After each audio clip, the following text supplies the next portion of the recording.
Yeah, we're back at it again. Hopefully my audio levels aren't completely fucked. You see, I'm going to keep that stream, and I'm just going to continue on. I don't really care about perfectionism anymore, because guess what? That gives me more incentive to actually do this with David and Andy for real next time. Like I said, I have to play the whole game just to make sure it works right. Oh, shit. Chapter 6. Oh, we're still on episode 1. Good. Previously during the investigation, these puppies are making me go to another town in the boondocks again. I didn't think you'd keep me waiting in the rain for so long. Welcome to Greenville. I'm the sheriff, George Woodman. There's definitely something in this town. Do you feel it, Zach? My coffee warned me about it.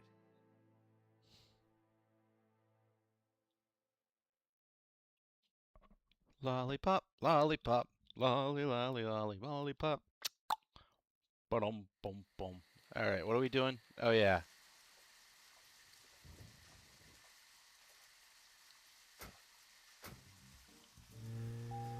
I actually have to drive home. Get some sleep.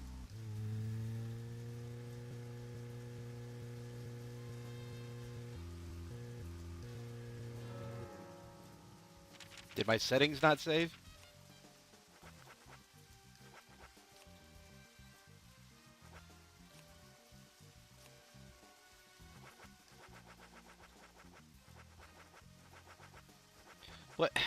What does SV mean?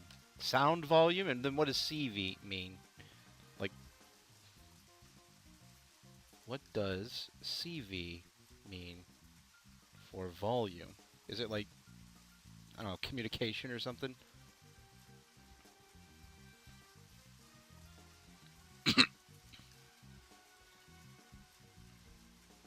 I have to look up a guide for Deadly Premonitions sound settings.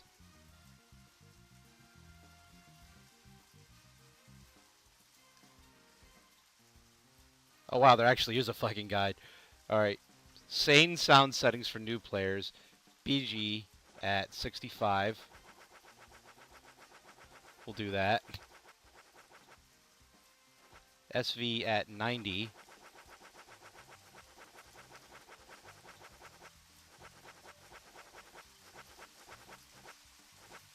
And then CV at 100.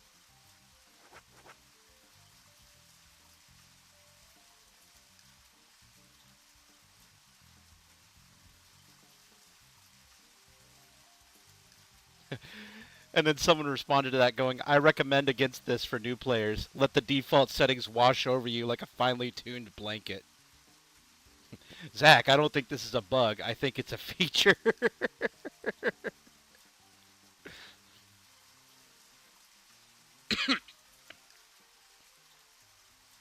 Alright, sure. We'll run with this. Did I fuck up? Alright, nope.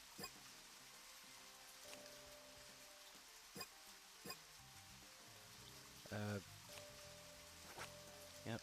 And then cancel. Yes.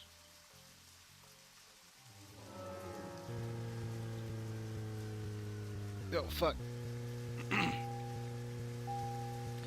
Oh, I sorely need a new car, man.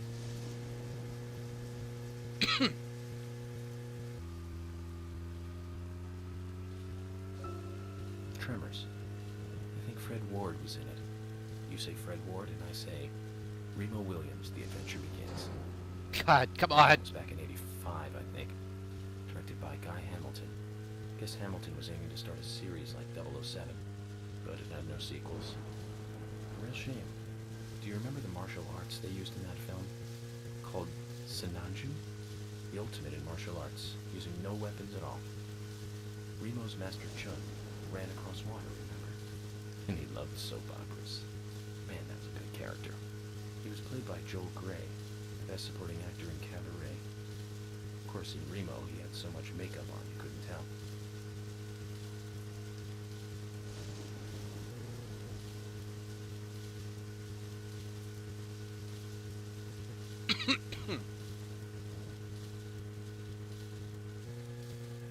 Oh, hello. What have we got here, Zach? You know, I actually really appreciate it. The car parks in a designated spot for you. Can I not?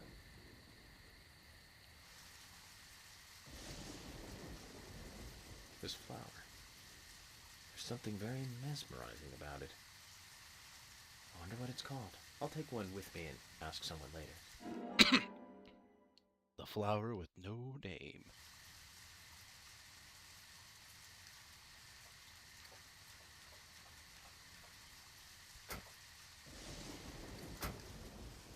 Oh shit, that's useful. All right. How the hell do I get home? Oh, I don't need to get home. I could just go. No, probably just go here to the graveyard. I don't need to go to the hotel so much as I just need a bed.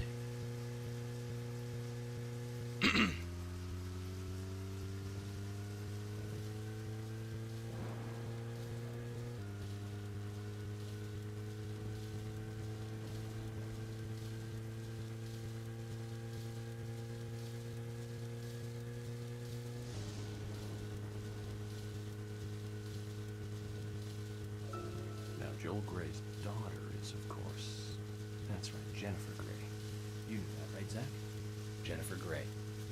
She's in one of my most favorite movies. Ferris Bueller's Day Off. 1986, directed by John Hughes. Huh, that one was so 80s. Zach, you're not the most cheerful guy I know. But you really do like those cheerful movies. We used to love those teenage movies back then, didn't we? Breakfast Club and Pretty in Pink, St. Elmo's Fire, and Fast Times at Ridgemont High. That last one was in 1982, directed by Amy Heckerling. Now that was an impressive film. You've got Sean Penn in the lead, with Jennifer Jason Leigh and Phoebe Cates, not to mention Nicolas Cage and Forrest Whitaker were in it too. And the original book and the script were written by Cameron Crowe. How could that not be a great film? Do you remember, Zach? When that movie ended, the last words, the end, was from an arcade game. That's right, it was from Missile Command. That stuck in my head for a while. The memories. I feel like I have a lot of movies to catch up on. Let's just hope we can get to the end of this case soon. Then maybe we can catch up on a few. Give some thought about what movie you want to see next, Zach. You know what? I'm sort of envious of a man whose best friend is himself. Because you're never truly alone. Oh, don't tell me it's closed. It's closed. Oh, it's open. Thank God.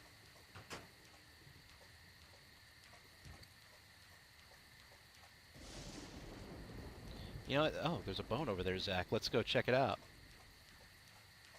Oh, the textures are popping, Zach.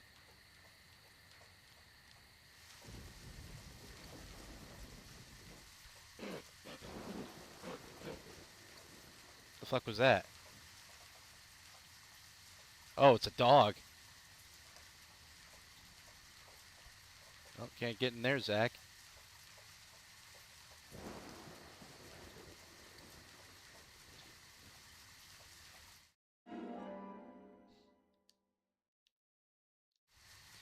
Ah, right in the middle of the elements, just like I like it. What time is it? So it's like, what is it? It's like, it's 9:30. So if we want a decent sleep, let's do, yeah.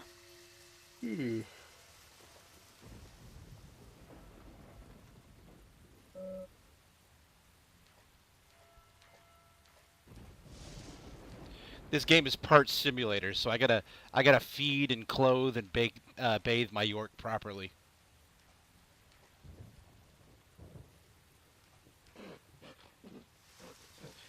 Why does that dog sound like he's right up on me?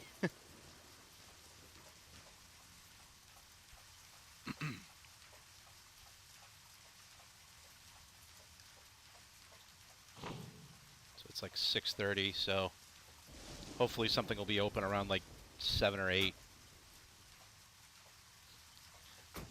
Probably smoke a cigarette.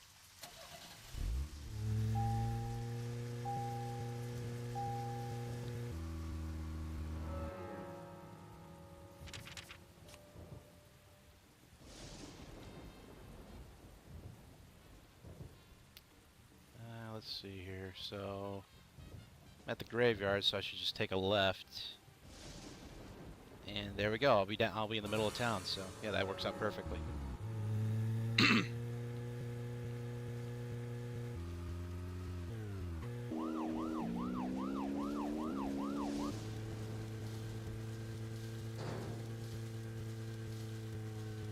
No, wait, we're not out! Ah.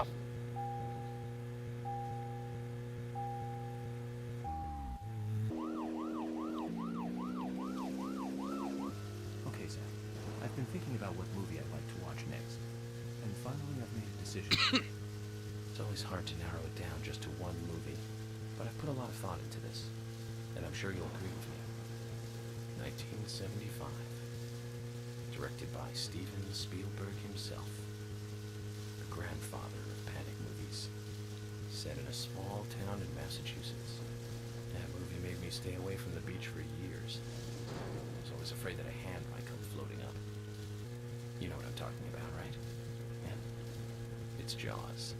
The underwater camera work accompanied by that John Williams music. I'd never been that scared by a movie before. But the best thing about it is that it isn't just another panic movie.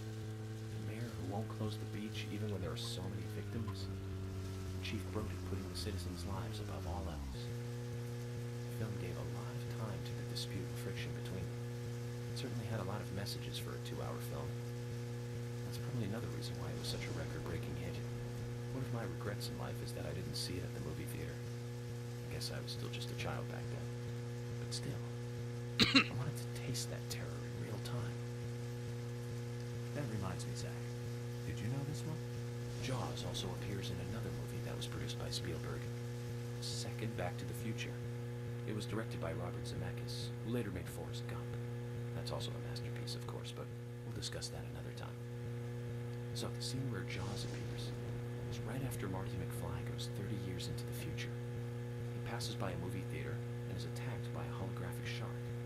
Marty is shocked, of course, but looking closer, he sees the words, Jaws Part 19. The director is credited as Steven Spielberg Jr.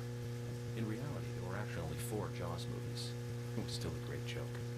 30 years from 1985 would be 2015. We'll be there pretty soon. I wonder what life would be like by then, Zach. Not that different. But, you know, a lot of shit happened. Like, I like that. Jaws Part 19 in 2015. Meanwhile, I'm Harvey Birdman looking at the calendar. Zach, is this 2004, wanna you check know? out? We need to be at the community center by 1500 today. Just think of talking in front of all those people.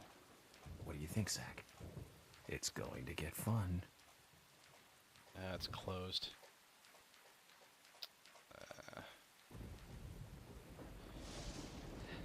Let's smoke a cigarette.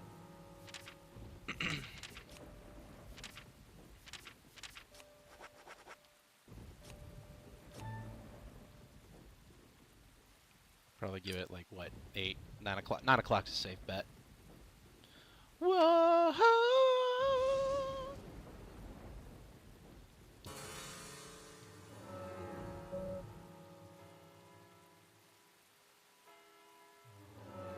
How are we doing on food? I am probably starving.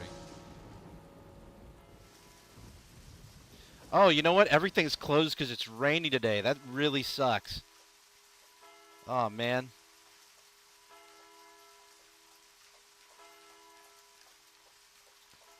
I forgot Greenvale hates the rain.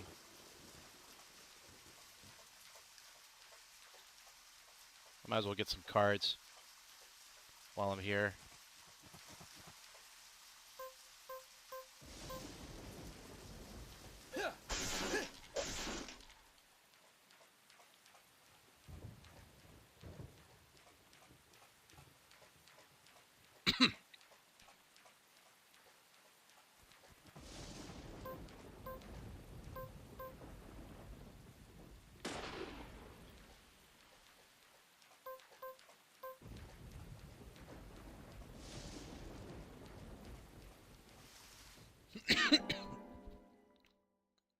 Big boss?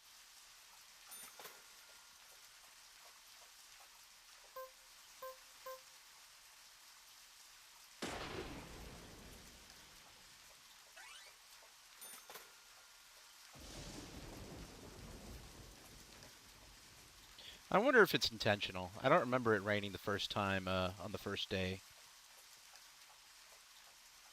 But then again, like, ideally, the town meeting is where you'd meet everybody first. You know, you get introduced to all the weirdos who live here.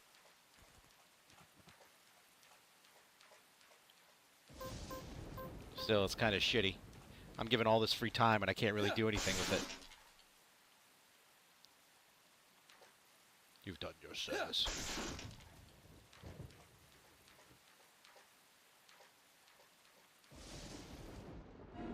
Miss you, baby.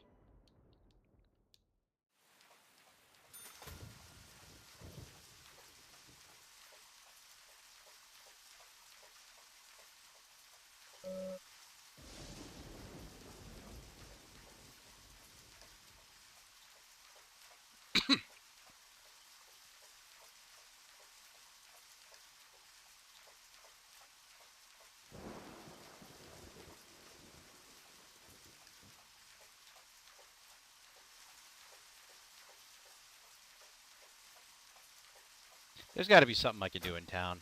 No way everything's closed. I mean, I should at least be able to get some food.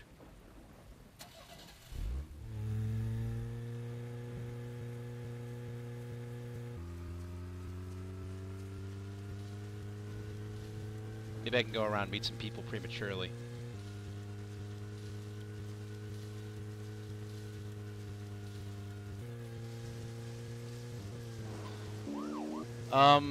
By the way, fair warning, this is gonna be like a playthrough in which I just take my time and meander. I really am just gonna...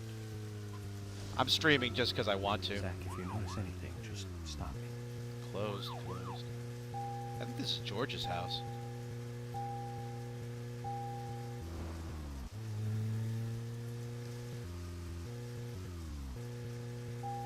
Oh my god, this car is so painful to drive. Alright, is the milk barn at least open?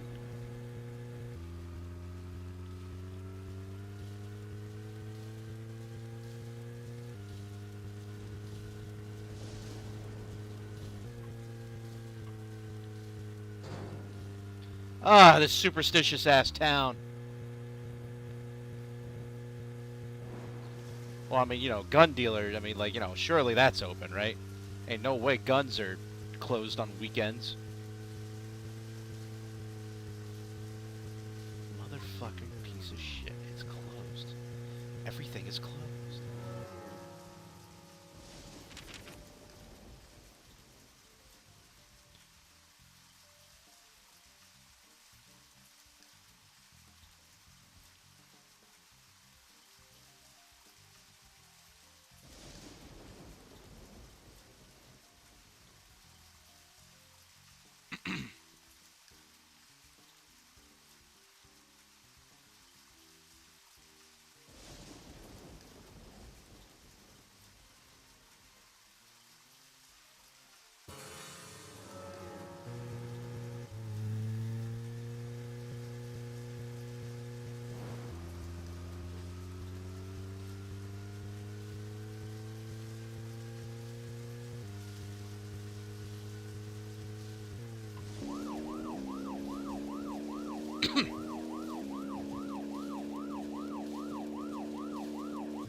Oh, you know what I could do?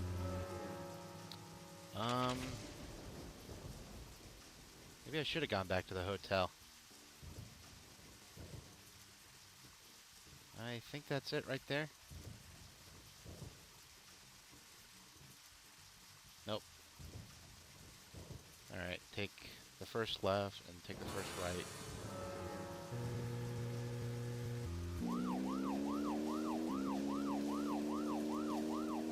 These are nice houses. Oh wait, we could meet somebody. Oh no, stop! Stop! Fucking car, man.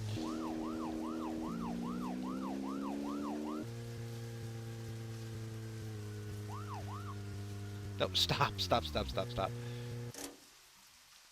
a constant battle, this damn car.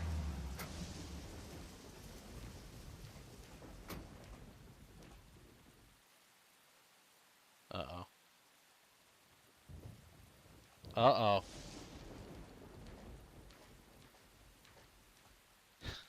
Fucking great. Beautiful. Well, the game just crashed. Well, I wouldn't say crash so much as, like, the transition won't go away. So, you know what? This is, you know, honestly, that's the intention of this stream, just to make sure. Man, that actually, you know, I'm glad I didn't do that much, but at the same, I gotta recollect those 2 cards. That's upsetting.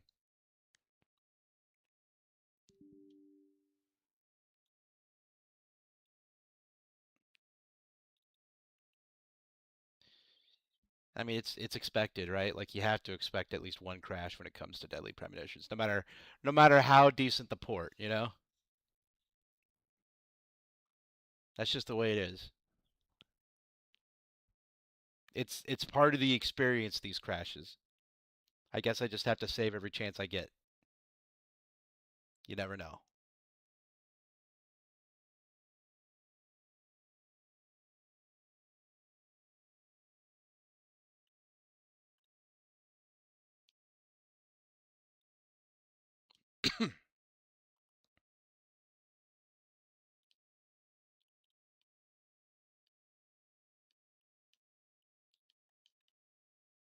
Damn it, I just wanted to take in the town for fuck's sake. All right.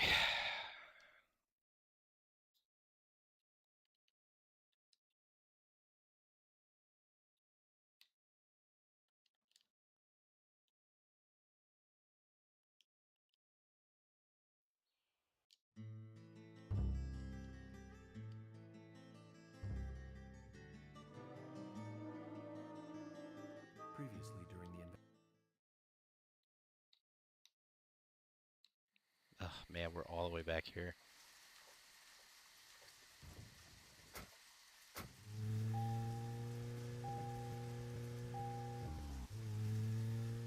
I think I remember how to get to the graveyard, so.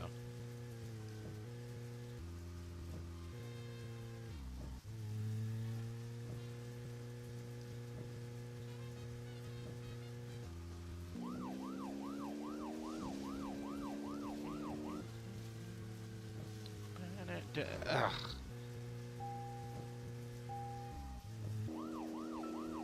Tremors. I think Fred Ward was in it. You say Fred Ward, and I say Remo Williams, The Adventure Begins. That one was back in '85, I think. Directed by Guy Hamilton. Guess Hamilton was aiming to start a series like 007, but it had no sequels. A real shame. Do you remember the martial arts they used in that film? Called Sinanju? The ultimate in martial arts, using no weapons at all. Remo's Master Chun ran across water, remember? And he loved soap operas. Man, that was a good character. He was played by Joel Grey, the best supporting actor in Cabaret. Of course, in Remo, he had so much makeup on you couldn't tell.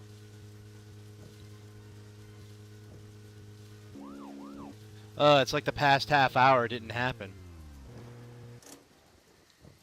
I'm getting a strong sense of deja vu.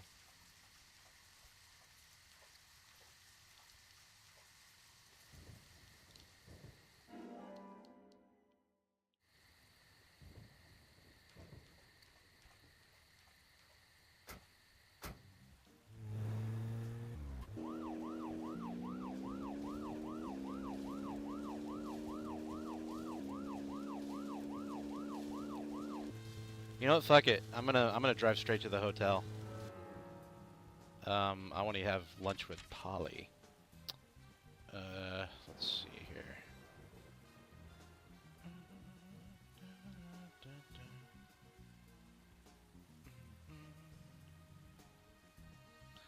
Where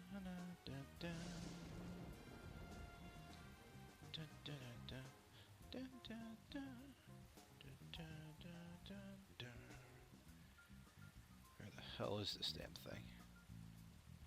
Okay, you know what? Just follow this road, take a right at the very end.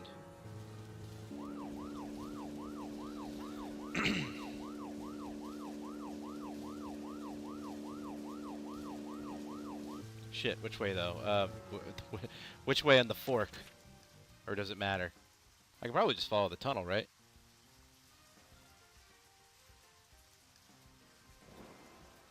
No, I want to take the left.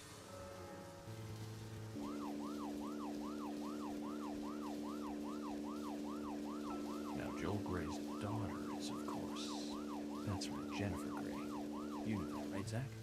Jennifer Grey. She's in one of my most favorite movies, Ferris Bueller's Day Off, 1986, directed by John Hughes. I've never seen Ferris Bueller's Day Off. I really should. Everyone always talks Zach, about you're it. not the most cheerful guy I know, but you really do like those cheerful movies. We used to love those teenage movies back then, didn't we? Breakfast Club and Pretty in Pink. Those movies St. too. Elmo's Fire and Fast Times at Ridgemont High. That last one was in 1982, directed by Amy Heckerling. Now that was an impressive film. You've got Sean Penn in the lead, with Jennifer Jason Leigh and Phoebe Cates, not to mention Nicolas Cage and Forrest Whitaker were in it too. And the original book and the script were written by Cameron Crowe. How could that not be a great film? Do you remember, Zach? When that movie ended, the last words, "the end," was from an arcade game. That's right, it was from Missile Command. That stuck in my head for a while. The memories. I feel like I have a lot of movies to catch up on. Let's just hope we can get to the end of this case soon. Then maybe we can catch up on a few. Give some thought about what movie you want to see next, Zach. If I were to start a classic movie marathon from like the 80s, I've always wanted to revisit the first Tron movie. It'd probably be boring, but once the spectacle wore off, but I don't know, it just feels like the kind of it's the kind of movie that I always want to give a second chance on. It's really weird with the Tron movies now that I think about it. People see the potential of Tron, but it just never works out. I mean, I like Legacy, and it's produced a really cool cartoon. And, you know, the highlight of KH2 is usually the Tron levels, but yeah, I mean, just, I don't know, Tron's like an unlucky franchise that everyone desperately wants to make happen. Alright, I think this is it, right? Oh, shit.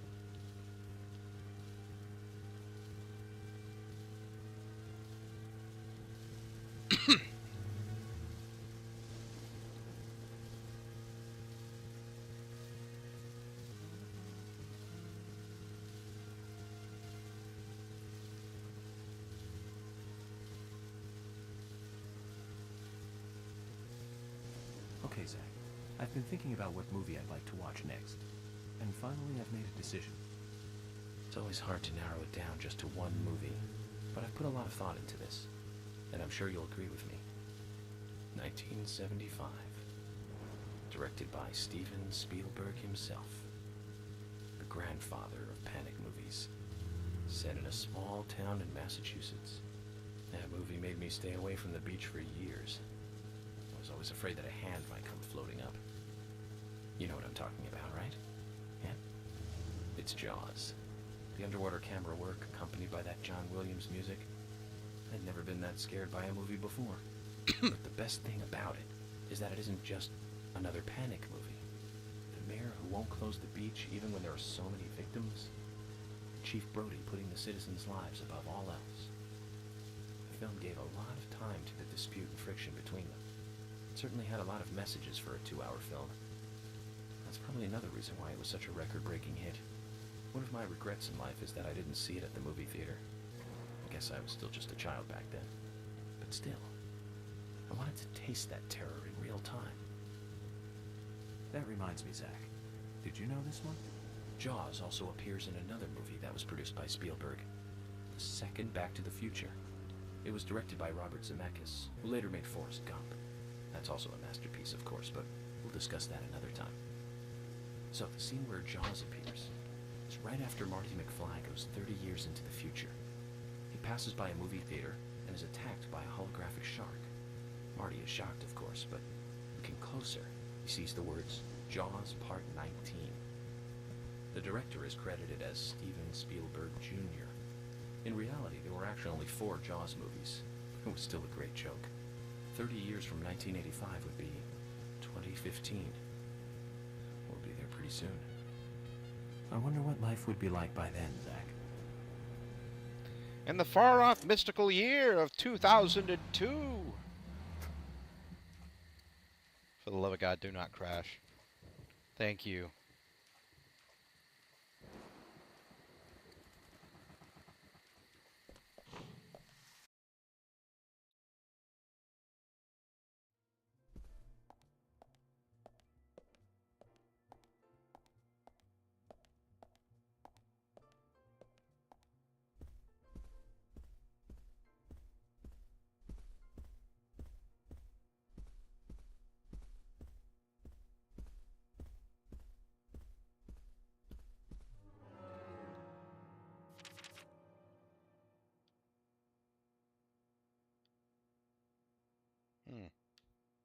I know there's some stuff to do in this hotel. I don't think that much, though.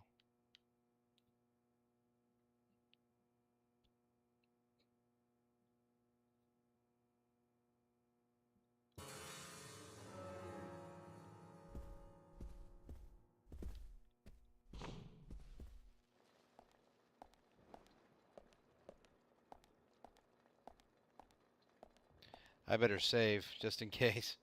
I'm gonna save every time I see a phone now.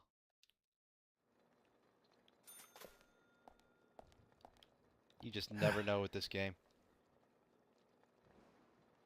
Alright, we'll do a long sleep this time, since there's clearly nothing to do tomorrow.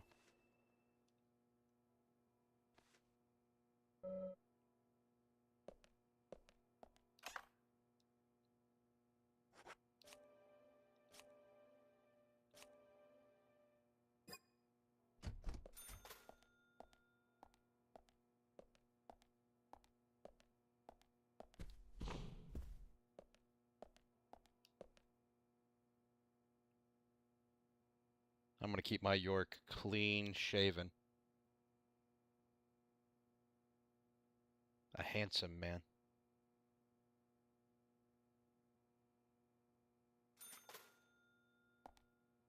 You know what? I appreciate a game with a working mirror.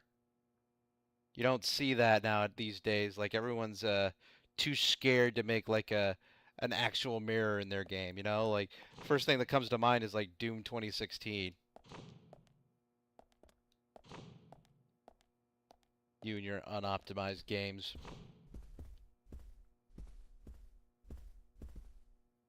This way.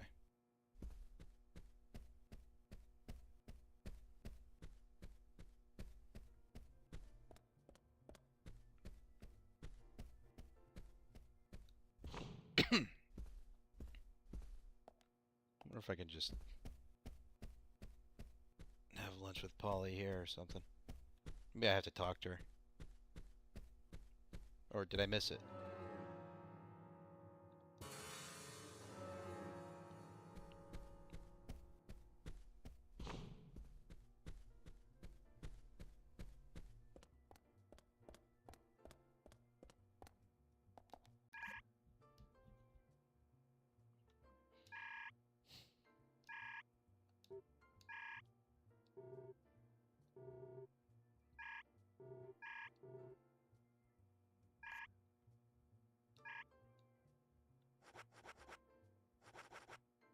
Damn, she's selling bullets.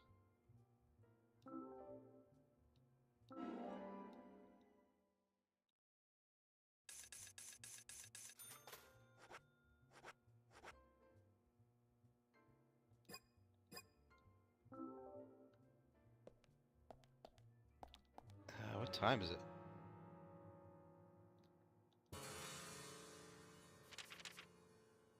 It's like we should be able to eat now. Or maybe it's eaten with the police station. I bet you that's it.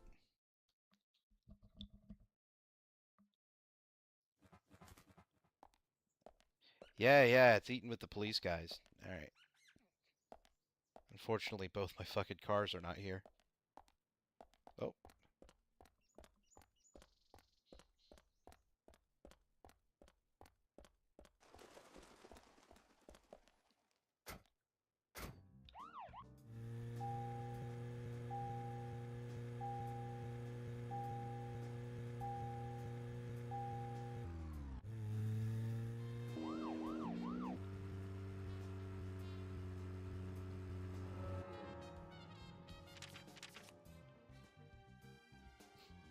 I actually have to memorize where the damn station is. Okay, it's in town, so just, where am I going? Yeah, just take a left and I'll be in town. I just take, like, I just follow the curve of the road and... At the bank? Nah.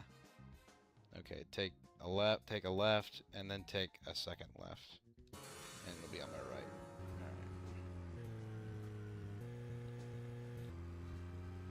Alright.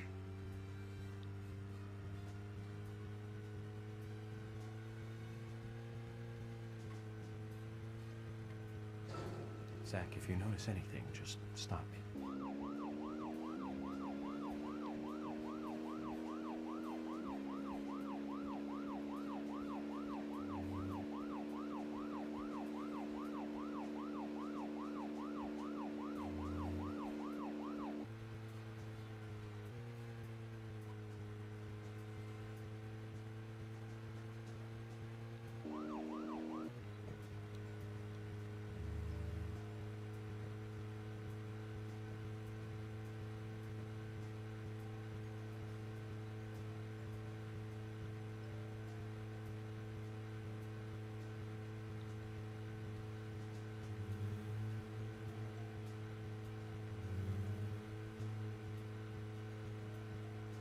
Oh, it's not raining.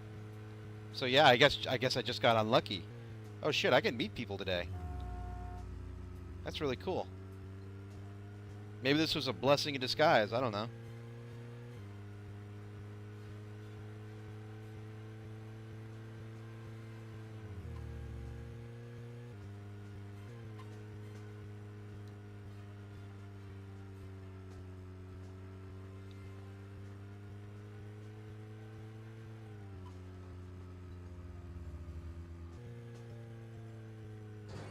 Ah, shit.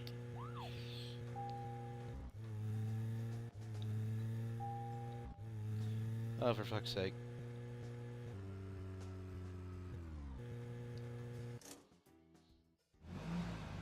Zach, is there something here that you want to check out? We need to be at the community center by 1500 today. Just think of talking in front of all those people. What do you think?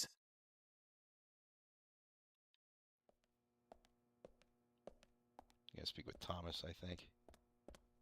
Yeah.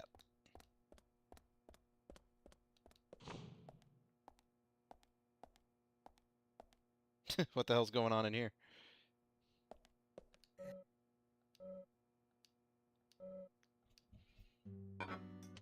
So, what exactly do you want to talk to everyone about? This case goes deeper than you think. The townfolk may have heard about the murder, but they don't understand it. It's a very dangerous situation, and I need to warn them properly. I hope most of them are decent enough to come. No problem there. Emily has made all the arrangements. I've told everyone to gather around between 1500 and 1700. Great. Reminds me of a film I saw recently. The town is under attack by aliens, and so the mayor calls all citizens to the town hall to warn them. However, seeing this, the aliens attack the hall and wipe them all out together. Is that relevant, Agent York? The way they kill is fantastic. They used a combination of balloons and meat sauce for exploding heads. Those aliens start firing their death rays and heads start popping, like splat. Really quite something. Agent York, some of us are trying to eat here. I know, Emily, I'm one of them. Well, anyway, your cooking is the best, Thomas. Thank you. No problem.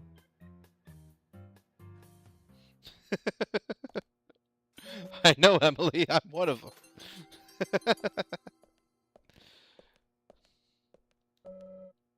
All right, what time is it?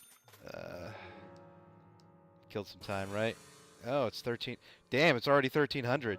Wow, so it just allows you to skip the entire day like that, huh? All right.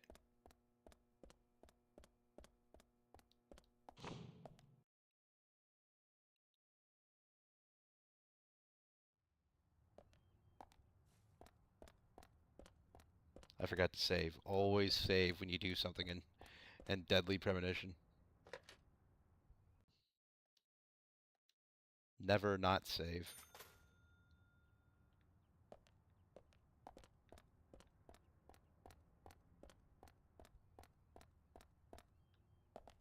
Dude, where's my car?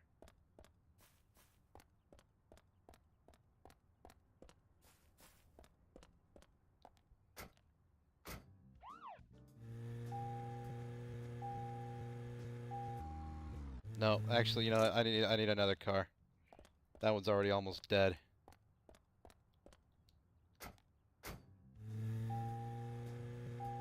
Alright, let's see. What can I do in town now that it's not raining?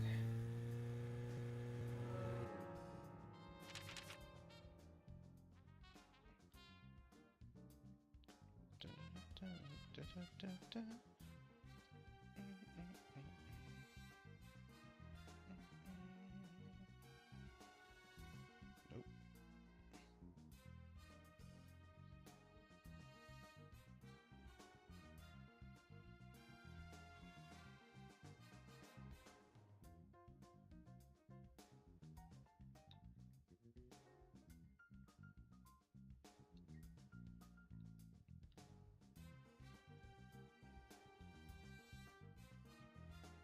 Where is it? Am I on the wrong side of town or something? No, I should be in the right part. That's the junkyard. Ah, here we are.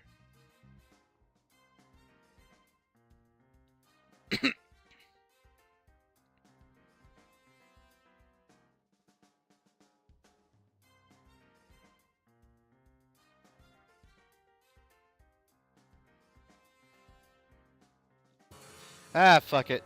I'll just go to the damn, I'll just go to the damn town hall.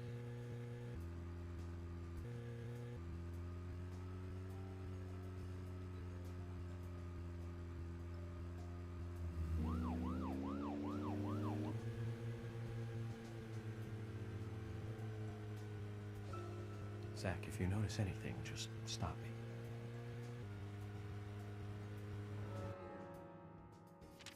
Maybe not. Like I said, I really... Oh, shit. Oh, that's really cool. You can keep track of... Okay.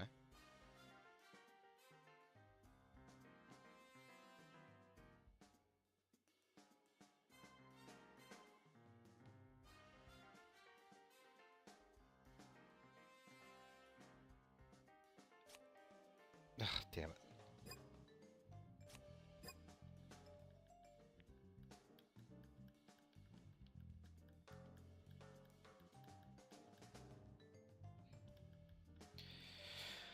Oi.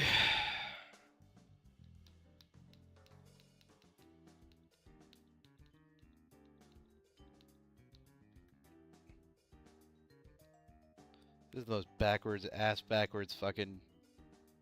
Alright, take the first left. That was a lot more stressful than it should have been.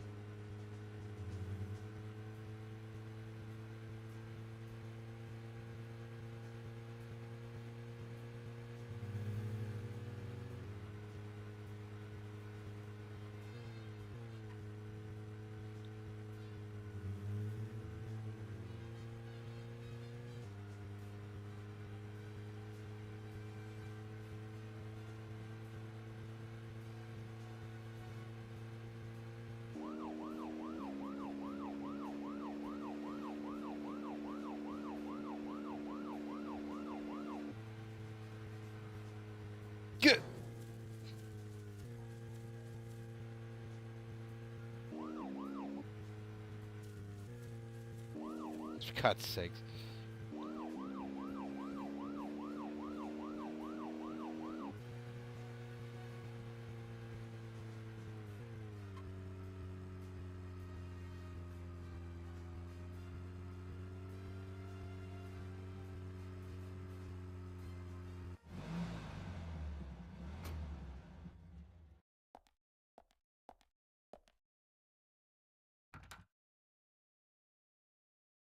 Zach, Emily arranged for people to come between 1500 and 1700. We can't do anything here right now. Let's come back at the right time.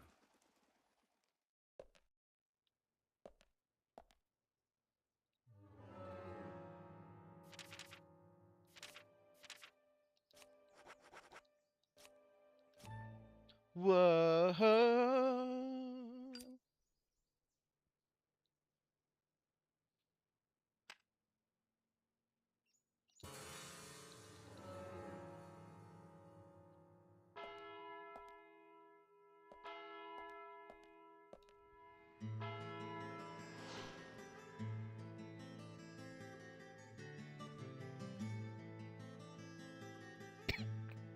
Greenvale Community Center. Now that's an impressive building. Clock tower is impressive too.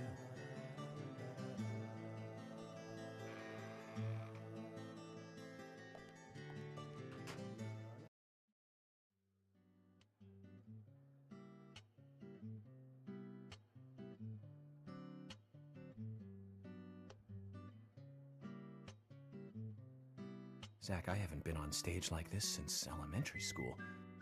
I'm not some tree in the wind this time either. That was a tough role. That was a piece of scenery. Bright red tree. Thank you all for coming today. Getting right down to business. Agent Morgan from the Federal Bureau of Investigations wishes to speak with you. Good afternoon.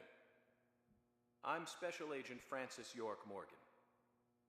Some of you are already aware by now of the tragic murder of Anna Graham. Truly a heinous, terrible crime.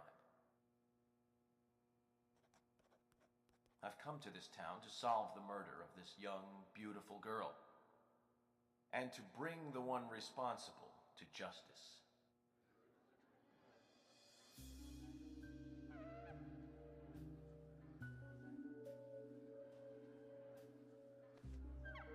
Unfortunately, incidents like these have a tendency to happen again. I asked to have you gathered here so I can share some advice in order to minimize the risk of further fatal incidents. Firstly, please, stay away from any dark, dangerous, isolated places. Those of you with children, especially of Anna's age, please guide your children away from such places at all costs. Secondly, avoid going out when it is raining. Now, I've heard the folklore story of the Raincoat Killer. There is a chance that the murderer is mimicking the story. Women should also be especially careful. I would hate to see more victims.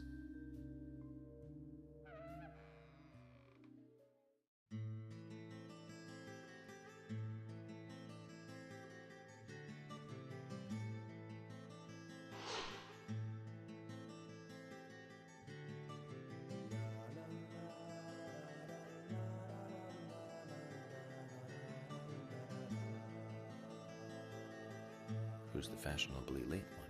That's Carol, Thomas's sister. She owns a bar. Thomas's sister.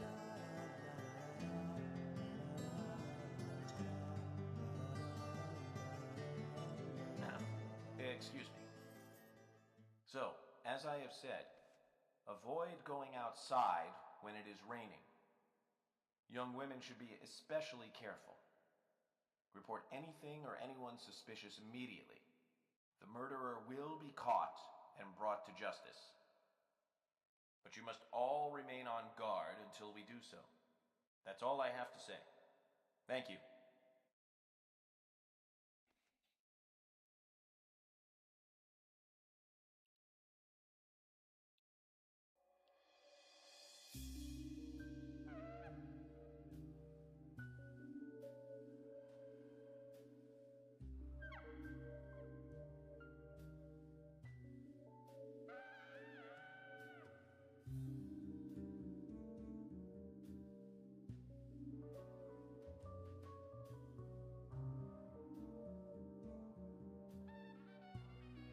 When paying for our sins, we must not frown.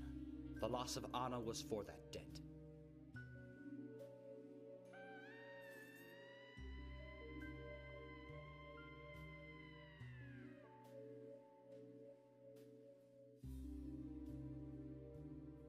When purple fog covers our town, we'll all wander in hell, I fret.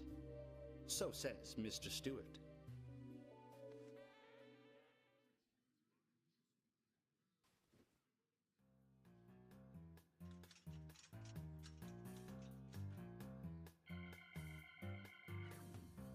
Sure knows how to steal thunder.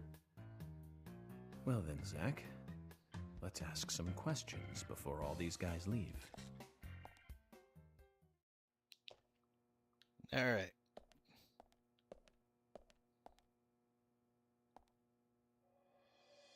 Quite a performance.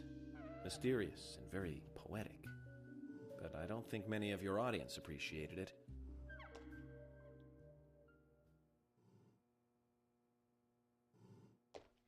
Mr. Francis York Morgan, the purple fog appears with rain, soiling and ruining our town. The evil does not drain. Find out why the town is soiled. Remove the source from which it boiled. Then and only then your case is solved. But for this to happen, to solve the crime, the proper must do the proper at the proper time. It is not yet mine, that is, Mr. Stewart's time, not mine. But if you, Mr. York, find the right timing to chat with me, that is, with Mr. Stewart, may that be. Informative and fruitful, you will see. So says Mr. Stewart. So, Harry, you know something. But there's some reason why you can't tell me yet. Is that what you're trying to say? Cut the poetic rubbish, Harry, and tell us what you know. We can force you to talk, you know.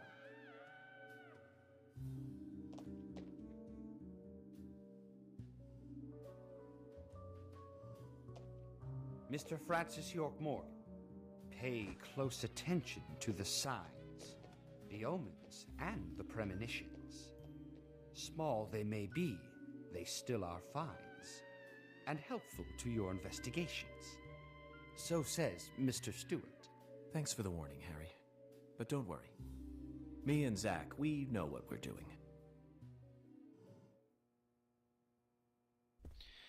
Okay.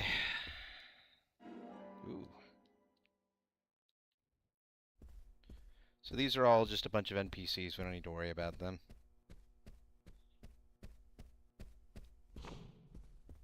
Now here's all the people we want to talk to.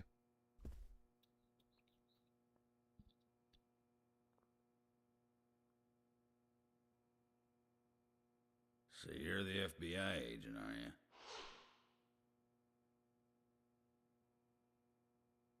I'm FBI Special Agent Francis York Morgan. I'm the general. I fought for my country in the Vietnam War. A real-life war hero. So why are you living here? Soldier, this is my hometown. After a man returns from war, there's no place to go other than his hometown. Your little speech, you mentioned the Raincoat Killer. Was that a problem? You imbecile. The Raincoat Killer's no myth, not mere folklore, not a fairy tale. It's based on actual events that happened in this town. It is. I'm interested. Can you tell me more about this? You kids today don't even know how to ask for something right. Soldier, if you want to hear more, you come to my office. He literally exudes raw power, Zach.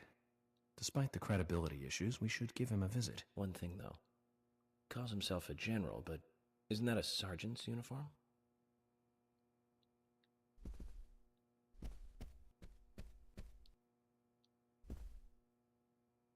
Agent York, you make any progress? Of course, plenty. Tell me, Usha, when is Anna's funeral? That's still undecided. Sally isn't really in any condition to do it right now. Her mother? I don't see her here. Anna was her sole reason for living after her husband was deceased. Well, she's probably huddled up at home. And I should probably take some time to pay her a visit. Well, yes, you should. And I'd appreciate it if you could, too. But don't go too hard on her, okay?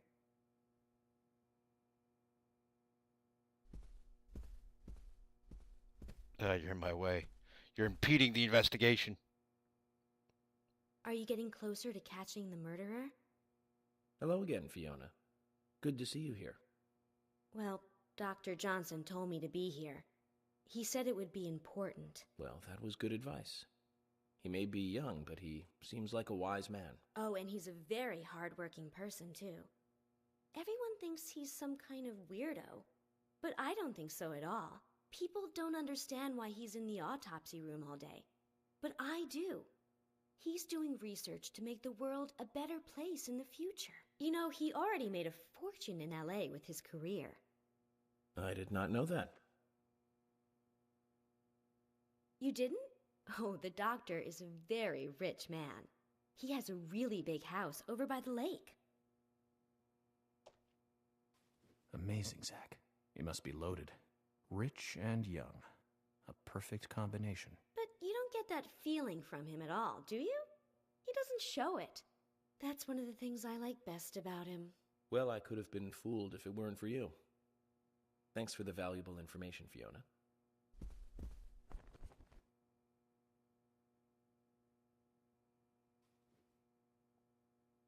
Oh, they fucking.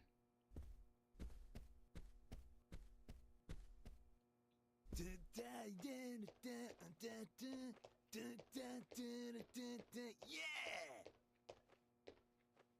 Hey there, FBI. I'm Keith Ingram.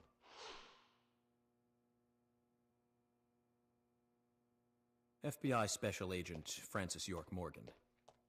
Please, call me York. That's what everyone always calls me. Okay, York.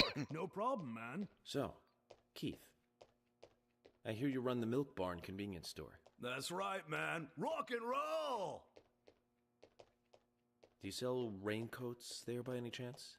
Yeah, but nobody ever buys them, though. Anyone who wears one of them, I say, just ain't a rocker. But you know, that scar of yours, now that scar rocks. This scar rocks? Now that's a new one.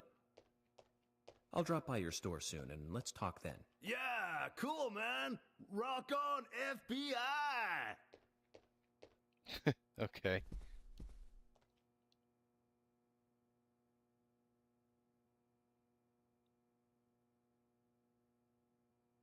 You're Isaac and Isaiah's mother? Yes, I'm Lily.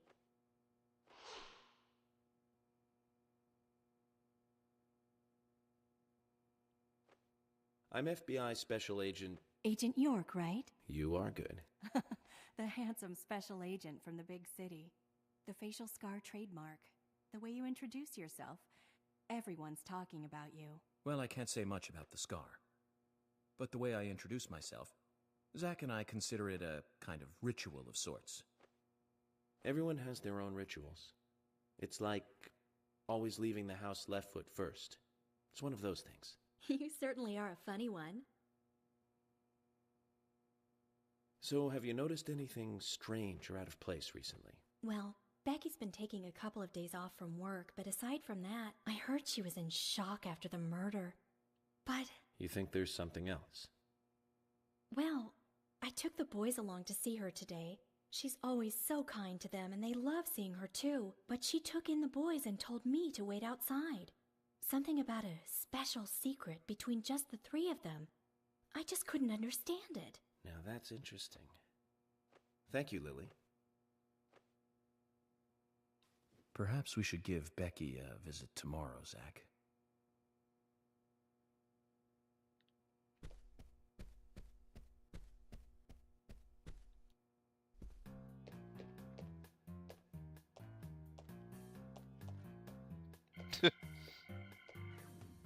Oh my pot is getting cold.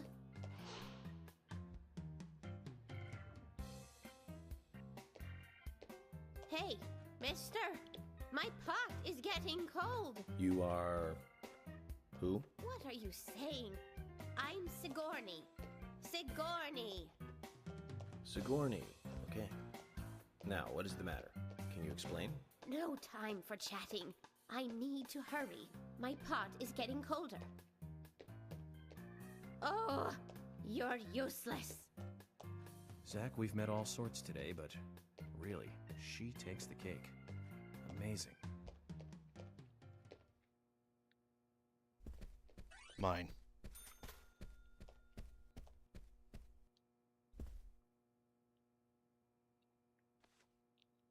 I ain't got nothing to tell the cops.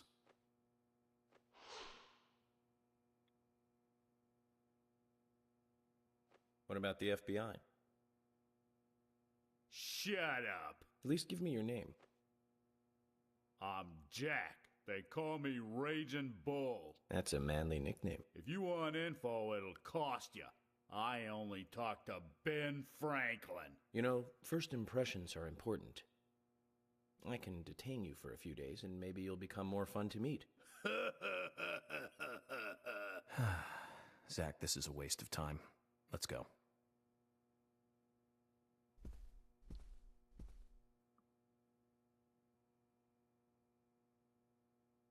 Hey, good looking. Nice speech.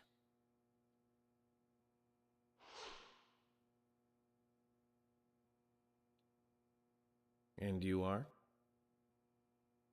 Oh, I'm Gina. I'm married to Jack. He runs the gas station. Call me the Rose. You look pretty revealing. Oh, this old thing. Oh, you should see some of my other clothes. You? Oh, now you are cool. That scar really is a turn on. You should come to my station. I'll give you a little extra service. That would be great. I can't believe how expensive gasoline is nowadays. Oh my Some God. extra service would be great. Now, about my current case. Do you have any information on Anna? Have you seen anything suspicious? Oh, I don't know. Talk to my hubby about the difficult stuff, okay? This is getting us nowhere, Zach.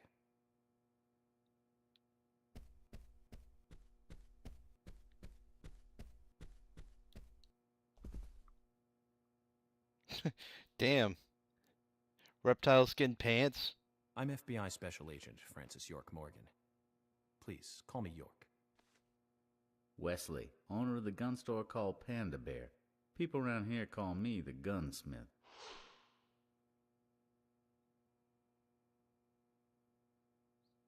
Was there something you want to ask me?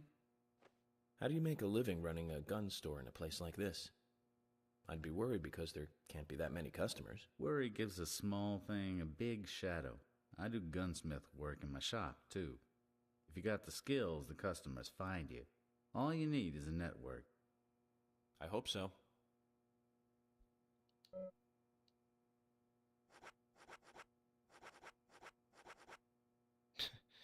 Lightly stocked, huh? I already have half this shit.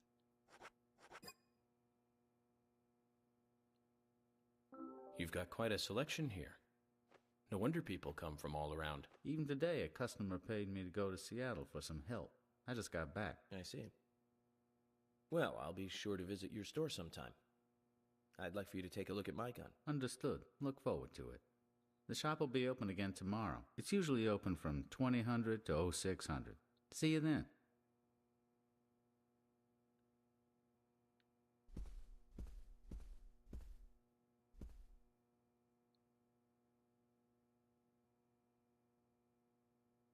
I'm U.S. Special Agent Francis York Morgan.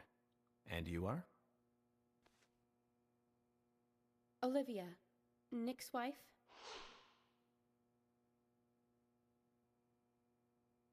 Anna worked at your husband's diner, right?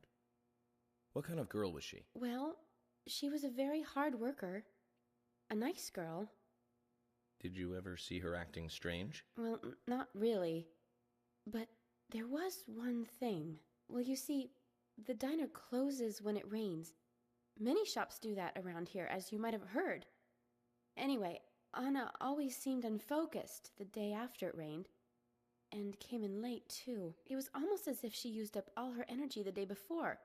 Come to think of it, that was really strange. Did that legendary monster really kill her? It wasn't a monster. Just a criminal. Criminal I'm going to catch and bring to justice.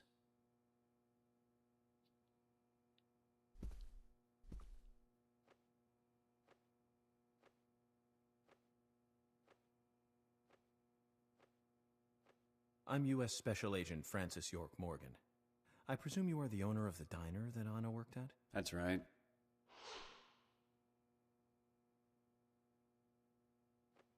I'd like to ask you a few questions about Anna Graham. Did you notice anything strange about her prior to the incident? Nick, are you hiding something? No, nothing. You sure? I'm sorry, but I don't like repeating myself.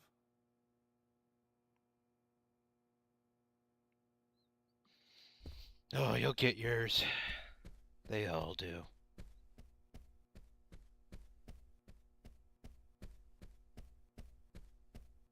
More people around here, I think.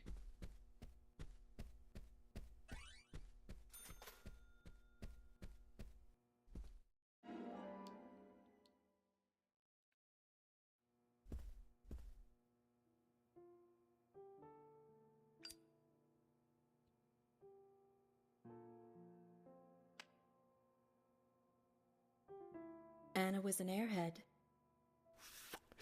What do you mean? Are you saying she was killed because she was an airhead? Or are you saying that she was an airhead for being killed? I'm sure she's still an airhead, even in heaven. She changed her hair every day. If she lost a pound, she'd be ecstatic. Gain one, and she'd almost be in tears.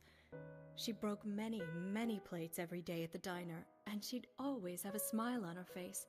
Always having fun. Everyone looked at her and knew she was a cute, adorable, loving airhead. But they would be smiling right along with her. I wouldn't be surprised if the angels smiled with her too.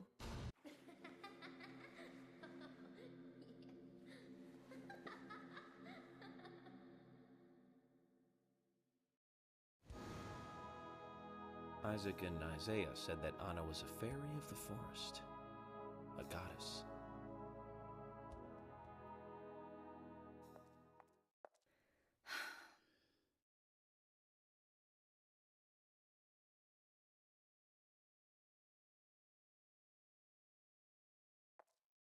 Oh, thank God, I was getting scared. I don't know if there's anyone else new that we can meet. I think at this point it's just meeting some of the people we already... Oh, here we go.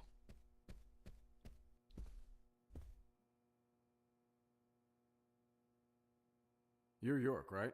I'm Richard Dunn, the owner of the Darts Bar, Swery 65.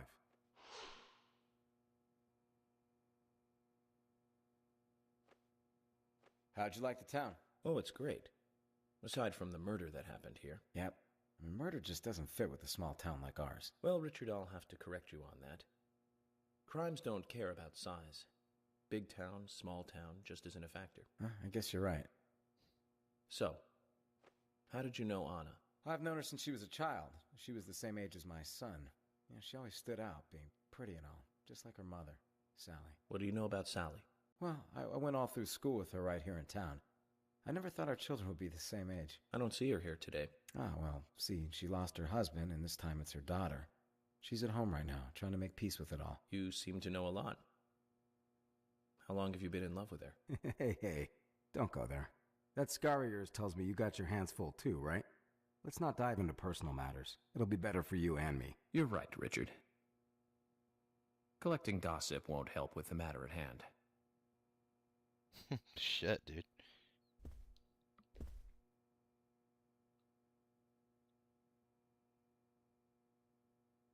I'm FBI Special Agent Francis York Morgan.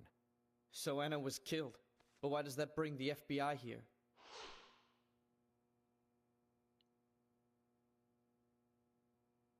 I have an interest in murder cases involving young women. Well, you know, man, this might just be another case to you. But it means the death of a friend to me. I don't want you taking this lightly like it's just another case. I never take anything of this nature lightly, I assure you. I'm here to apprehend the perpetrator who did this. Yeah, because local enforcement can't shine their own boots, right? Good point. You can't always count on the police now, can you? But that doesn't mean you're going to capture the perpetrator yourself. Quint. How do you know my name? I memorized the name of every citizen before arriving in town. I also know about you and your significant other. You mean Becky? Don't underestimate the FBI. We know and see everything. I'm sorry if I was a little harsh. I want to help, I do. Okay? Okay, Zach, I'll tell you how I knew his name. He's got a small Q on his hat. That was the only name beginning with Q that I could think of. He was even kind enough to tell us his girlfriend's name. I can read him like a book, Zach. Rolled a nat 20 on the bluff.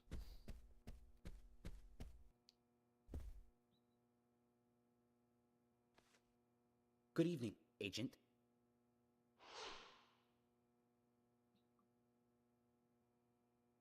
Good evening, Mr. Brian, the gravekeeper. Brian. Mr. Brian. I like the retro look. Auditioning for Little Grave on the Prairie? Anna. Oh, she was so beautiful. Too soon. Too soon to go to the grave. So sad. So sad. I totally agree. That's why I'm here, looking for the one who did it. Were you close to her? Anna, her smile, so warm. Anna, blonde hair, so bright. Just once, I would love a red herring to There's a graveyard be the somewhere actual in town, herring. Zach. I'm not excited about the idea, but maybe we should at least check it out. I ain't never been to the graveyard here before.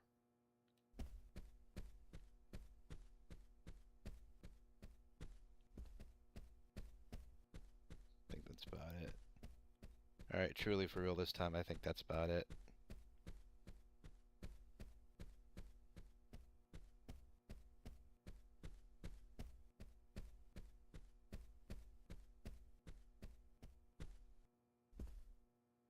Mr. Morgan, you're quite an impressive public speaker. Really? Thank you, Polly. You reminded me a little of a play I saw when I was younger. What kind of play? I'm talking about back when this place was still called the Mercury Theater. When I was young, I used to come here often with my husband. God rest his soul. We'd come on the weekend to see the latest play. He'd always pretend to be uninterested, but I could tell he was excited inside. He was just one of those kind of guys, really, thinking about it now. Really, Polly? So what's your favorite play? Oh, well, I like so many. There was one in particular, but I can't recall the name anymore. Oh, it was a very famous one, too. Something by Shakespeare? Oh,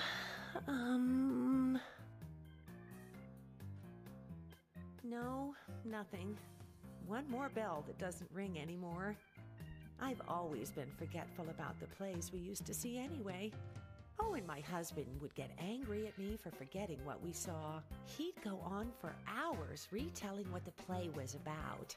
His eyes were so sparkling, like a happy young boy. I see. So, what's your favorite play? Oh, I almost forgot, Mr. Morgan. We're going to have another guest soon. I have to get back and get things ready. Sorry for having to hurry away. I'll see you back at the hotel. Zach, I think she could embarrass the toughest of the FBI's interrogators. She successfully avoided answering my question, Zach. Amazing.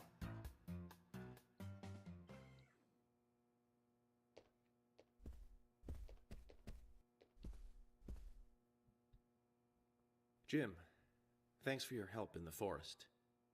How are Isaac and Isaiah? They're fine.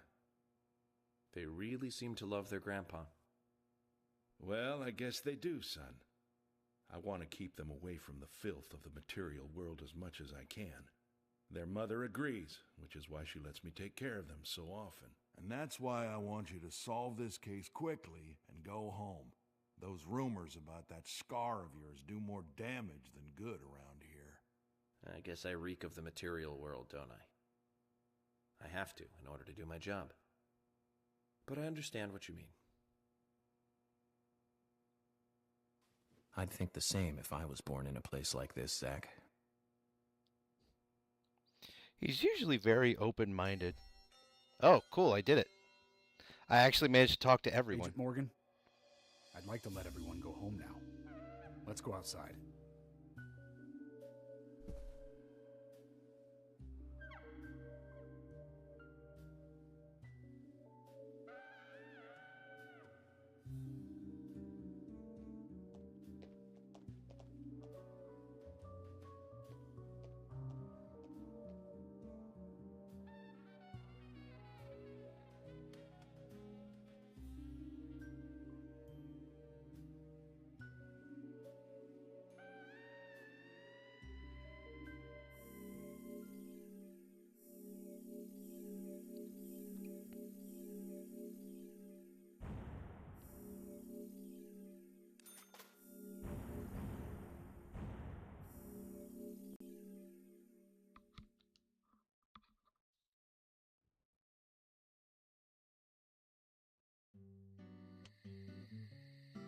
Well then, Agent York, do you have any plans for this evening? I was going to head back to the hotel and go over my notes.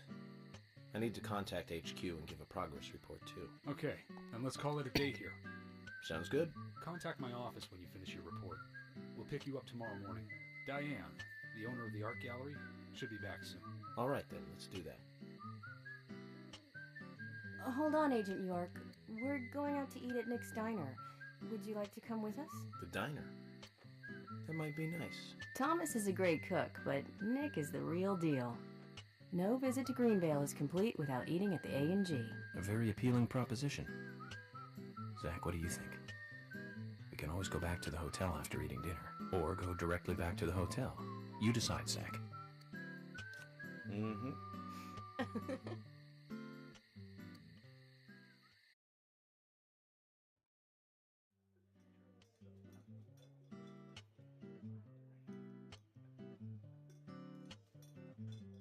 I've been sheriff here for a long time now, and this is the worst murder I've ever seen. Our town is a little odd in some ways, but it's usually a peaceful place. We had our fair share of cases, but just the regular stuff. A high school kid shoplifting from the milk barn, maybe? Or some hot-headed kids fighting, fueled on liquor? Nothing more than that. Agent York, what kind of cases have you dealt with in the past? Not much different from those you've just mentioned. The case I was on until last month, well, the guy killed 7 girls in a 3-month period. He sawed their heads off from the neck and took them back to his house. He cleaned the skulls up and used them as utensils in his daily life, to eat from or as a urine cup. He hated women.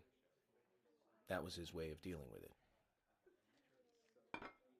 He'd fill skulls with ice, cola, and rum, then he'd down it in one gulp. For him, that was a holy ritual. The question of his mental state was the pivotal point in the court case. Oh, man. For me, he was insane. 100%.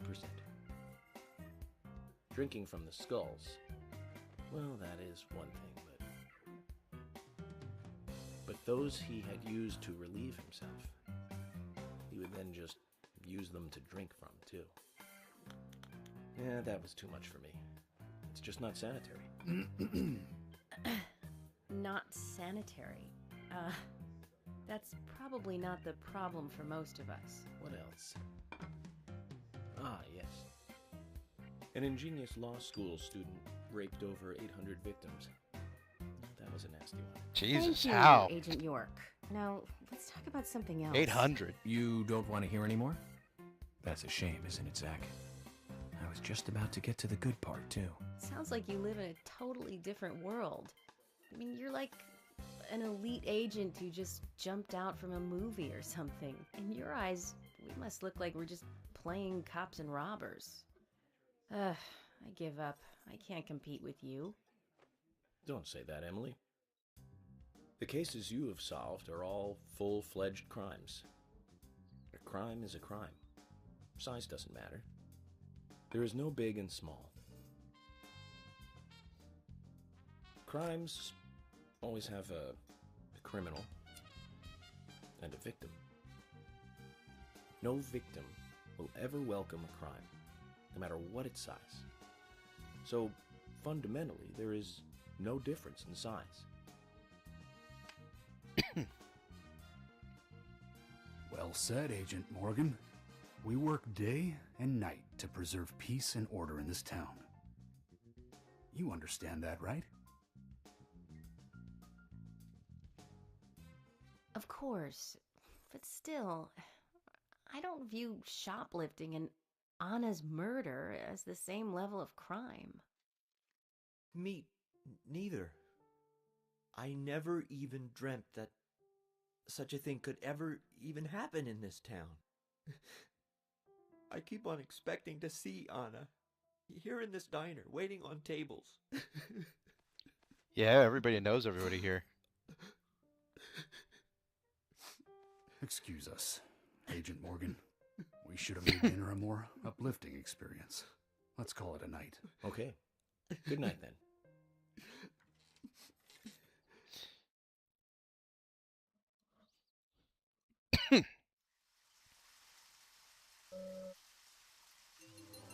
I'm gonna get something to drink.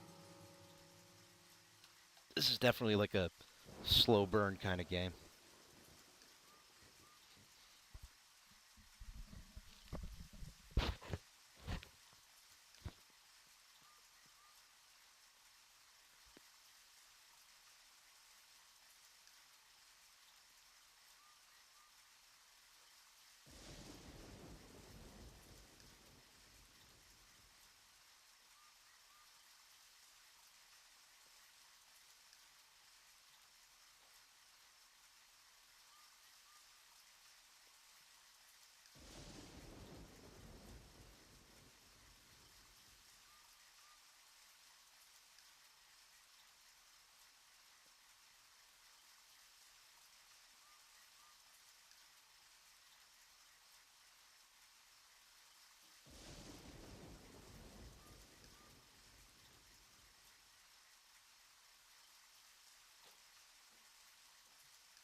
How is my volume?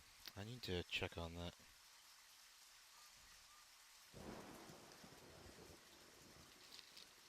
Wait to hear myself.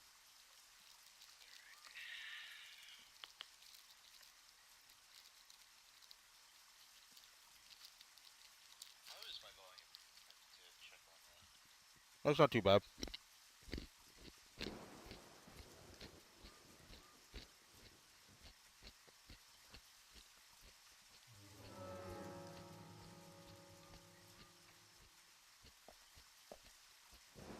I'll try not to eat too much on the mic.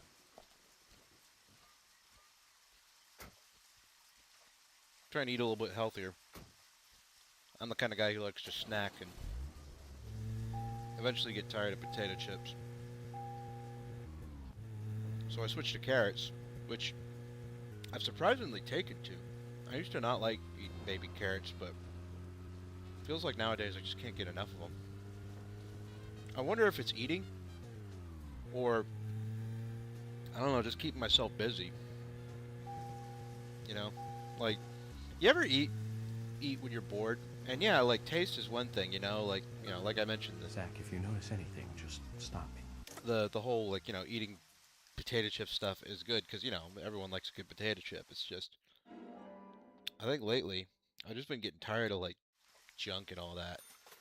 And it's funny because like when you live with your parents as a kid and all that, every now and then your mom makes something that you're not really into, like every day like you eat hot dogs, there's another day where you're eating like I don't know squash or eggplant,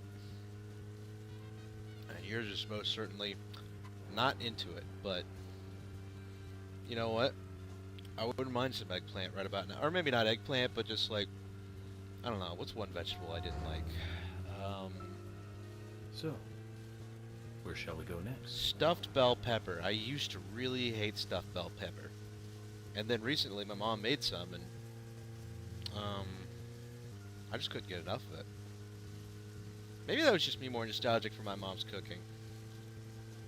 But then again, I've eaten burgers, pizza, and like tacos and all kinds of shit so frequently that stuffed bell peppers is such a breath of fresh air, Even squash. Cooked squash. You know what it is? I feel proper greasy now when I eat those foods, like red meat's good, but just not every day. And I feel like for the past half decade, probably more, I've just been eating exclusively that. And that's just not good for the long term.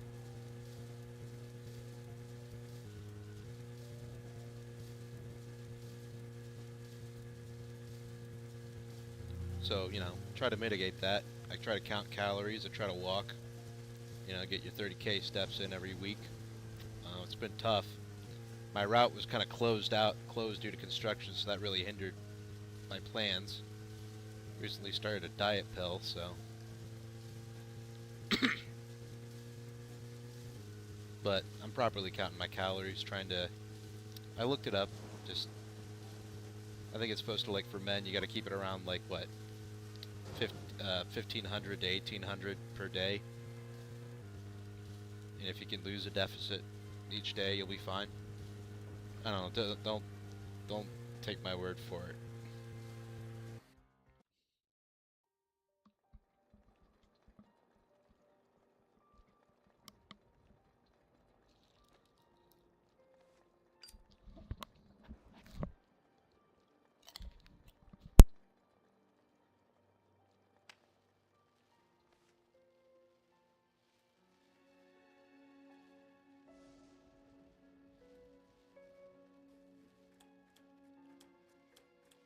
Okay then, Zach. Let's go back over our progress. First, the victim, Anna's death. She was found hanging from a tree in the forest. She was cut open with a knife from her chest down to her stomach. That was the direct cause of death. The strangulation marks and skull fracture were caused after death. Her tongue was also bit off, and I found something inside her mouth. Do you remember what that was, Zach?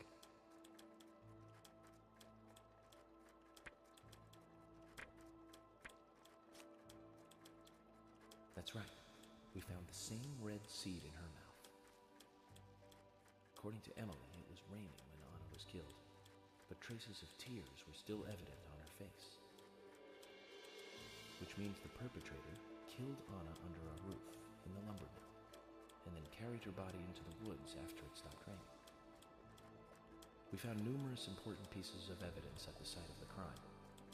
A total of 4 things. Knee prints in the grass, a wood chip with metal dust, a photo of a man with a tattoo on his back, and one other thing. Do you remember what that was, Zach?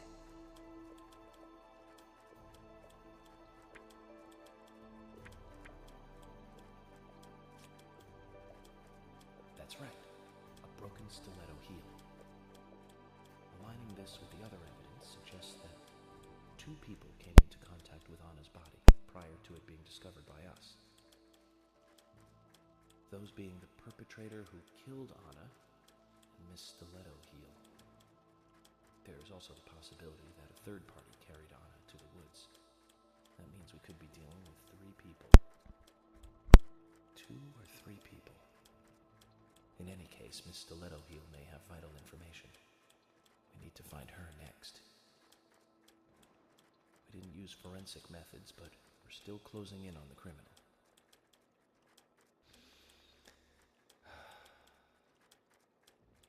Have I forgotten anything? Ah, of course. The marks on her hand tell us that Anna was gripping something when she died. Do you remember that, Zach? Shit, I didn't mute my mic. You probably heard me chewing. What do you think she was holding on to?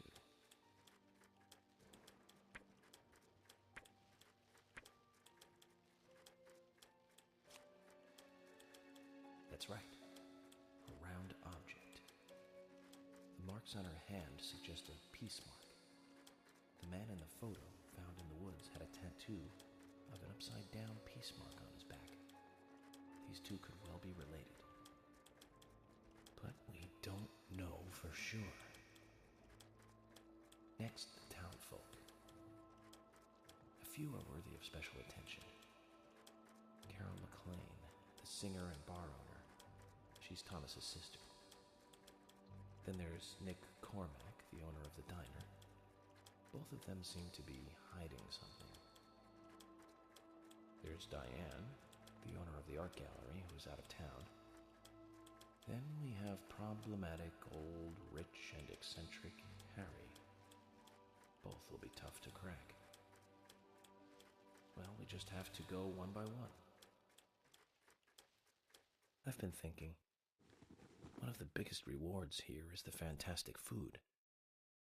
Enjoying food is cultural, and yet it's also a bit uncivilized. It's interesting how good food motivates me to work harder during investigations. Oh, and on Emily's back, it was strange to me. Hey, don't take that the wrong way, Zach. I wasn't getting all excited or anything. But it did make me feel strange. Nostalgic and sad almost. It's starting to rain. I think this case may take a while.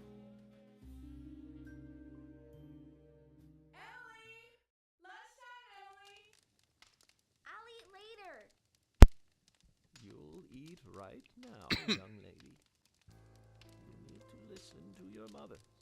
I want to hear the rest of the story. Eat your lunch, then take a nap. Then I'll tell you the rest. But I want to hear it now. There's no need to rush things.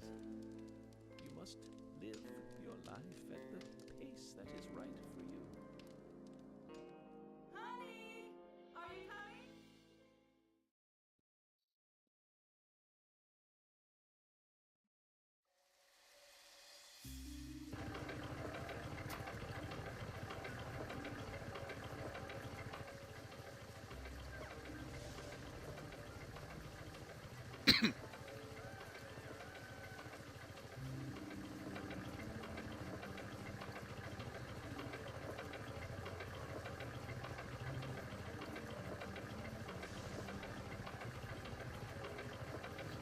I rub my big belly always after sex.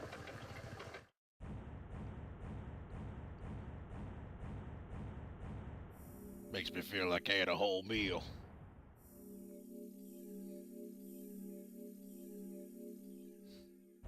I can't believe eating dinner was a mission. And I made I made money doing that.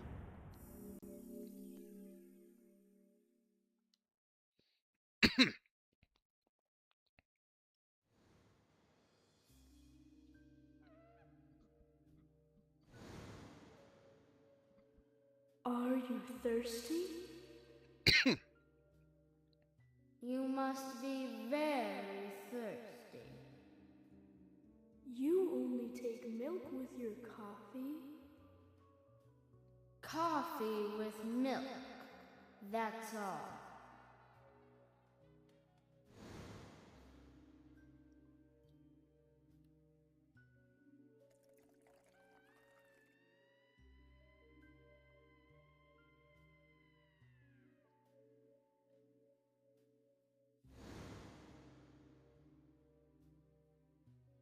Who are you? My name is Becky.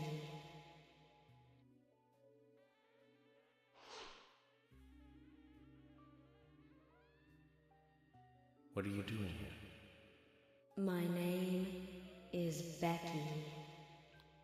Anna's friend? My name is Becky. After your throat is quenched, you must do what you must do. Take a sip of coffee and go.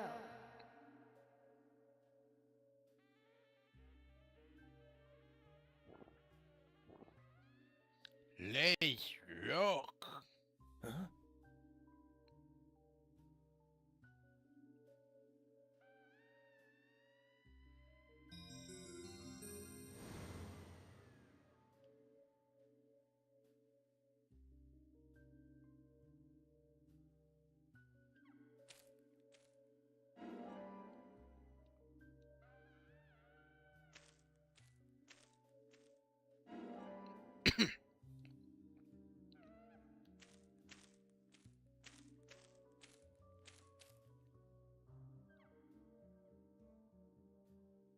West Virginia, Arkansas, Indiana, Nebraska, Washington.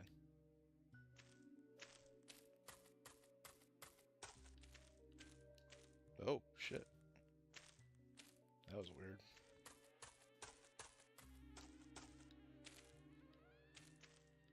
Ah, come on.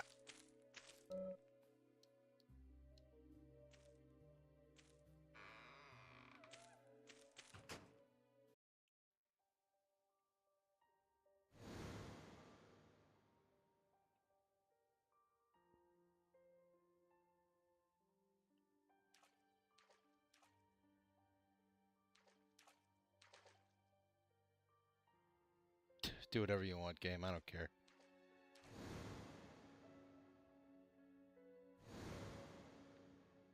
That's me. That's me when it happened.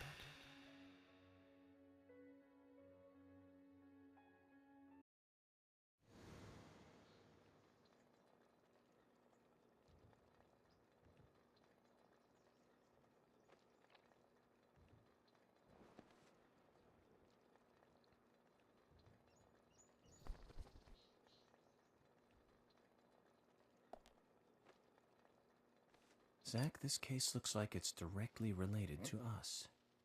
I do not know how yet, but I do know I need some coffee.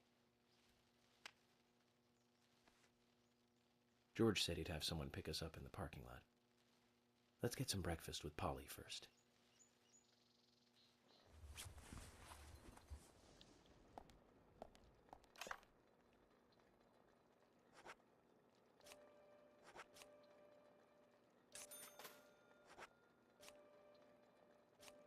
Ah, classic red jacket, black pants, yellow tie, vintage Lupin.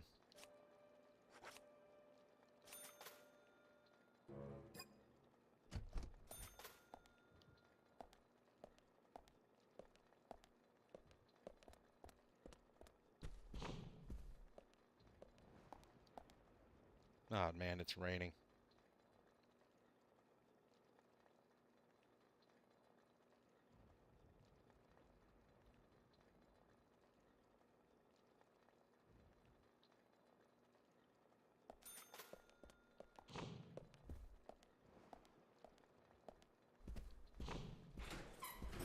Whoa there! Did you need something? No, I was just passing by. I didn't think anybody else was here other than Polly.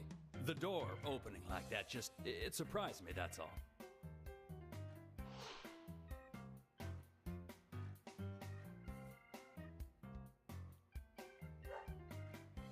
I'm Kaysen, Forrest Kaysen. Nice to meet you.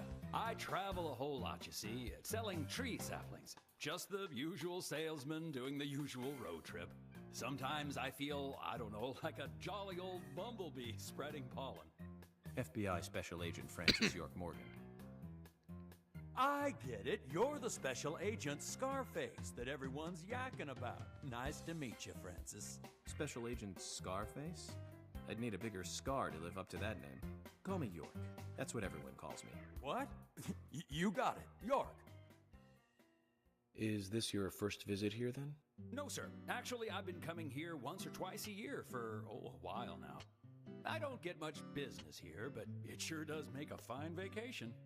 I mean, it's a gorgeous hotel at a bargain price. It's so relaxing in these parts, too. Oh, I just love all the nature. I feel so relaxed here.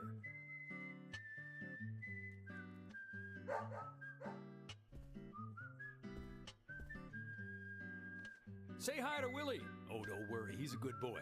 Do you like dogs? Hey, Willie. How are you doing?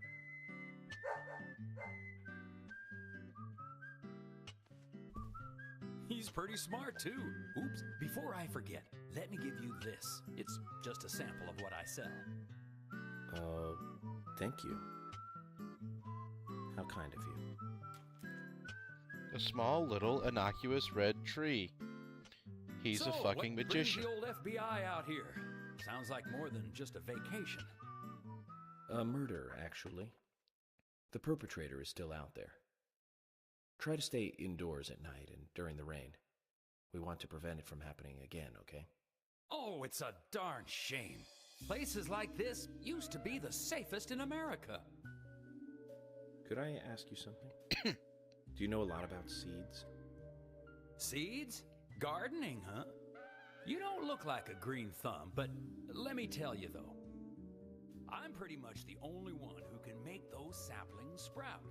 There's a trick to it that can't really be passed on, you know? It's like, the secret of making a good smoked ham, something like that. But you know, once they sprout, you don't need to do much. You can leave it be, and why, it'll turn into a big tree no matter what happens.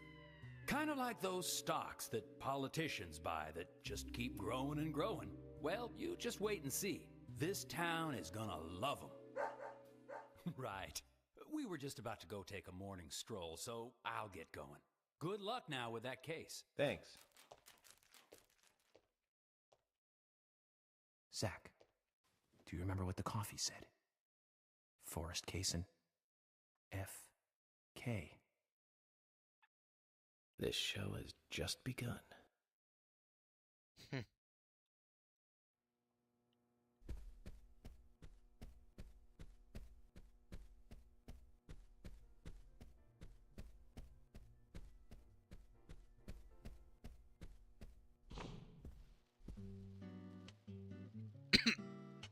Breakfast looks as good as yesterday's. I hope you enjoy it. I will, and thank you. I just met Kaysen, actually. Ah, good old Mr. Kaysen. Did he give you a sapling? As a matter of fact, he did. Don't tell me he gives one to everyone he meets. No, only to the people he feels comfortable with. He told me. He must feel really comfortable with me. He must. Is there anyone he hasn't given a sapling to? Mustard? Okay, I'll just get it from the kitchen then. No, mustard has nothing to do with it. I was wondering if you know of anyone that Kaysen didn't give a sapling to. Oh, too much pepper. I did think it might be. I'm sorry. Ah, Zach, I forgot. We'll never get anything out of her, will we? Forrest Kaysen. He's hiding something. You think so too, right, Zach? But no need to rush. All secrets are hidden until they are inevitably divulged. The powers of entropy. The world exposes everything and causes chaos. Just like this coffee.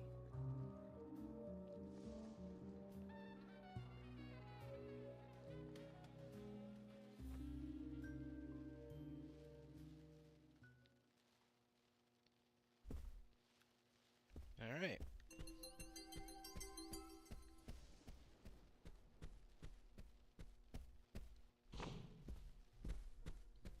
I think I'm gonna do some sightseeing before I do anything.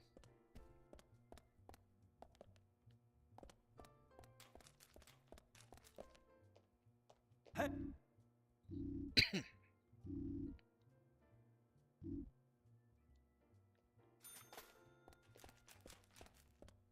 what's on the second floor.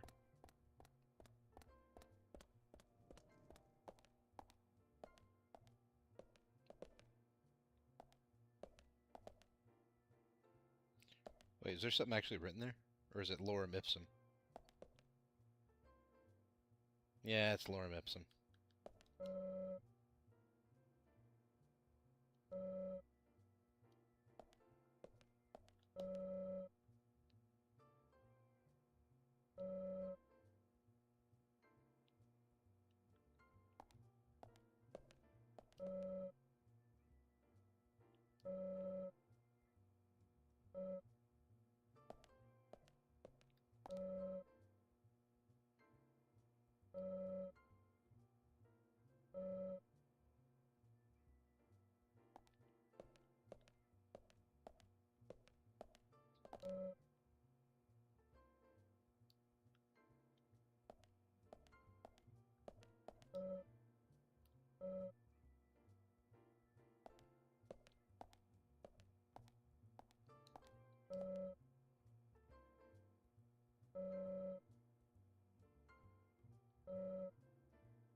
Oh, hi.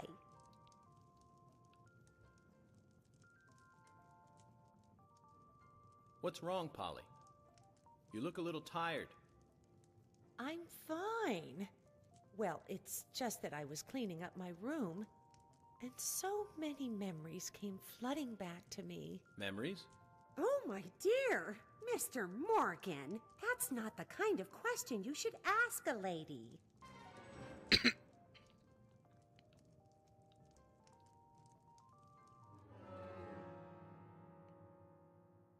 Polly has a precious piece of memorabilia somewhere in the hotel. Find it and give it to her. Not to be rude, but memory deteriorates with age. You might want to check her room. Alright. Let's see here.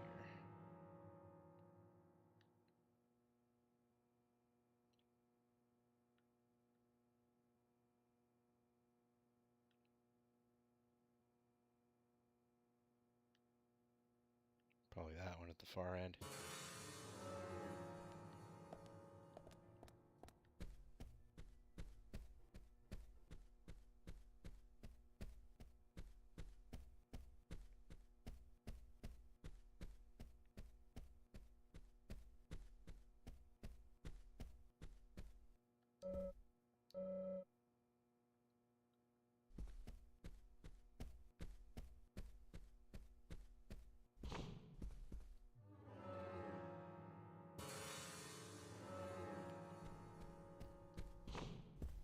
Oh, whoops.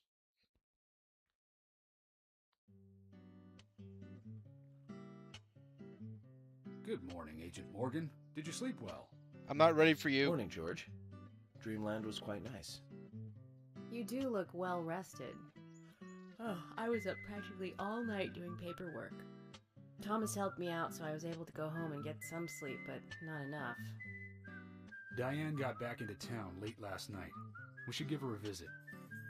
Which means going to the art gallery, correct? She lives and works in the office there, so it's the only place to find her. The gallery is open from 10 to 1700.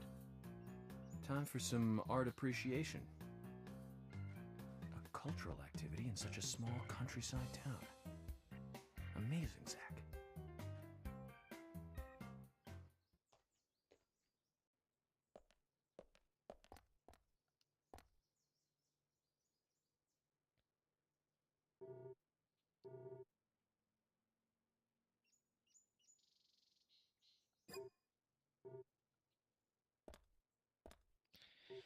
All right.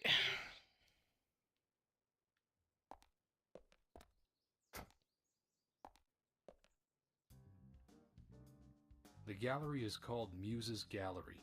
The Muses were the 9 daughters of the goddess of memory in Greek mythology. Ah, it's just like Diane to name it that way. Is she that intelligent a woman?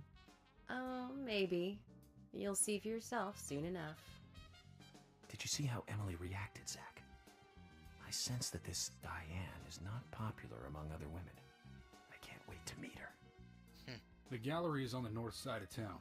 Take the road along the lake and go north.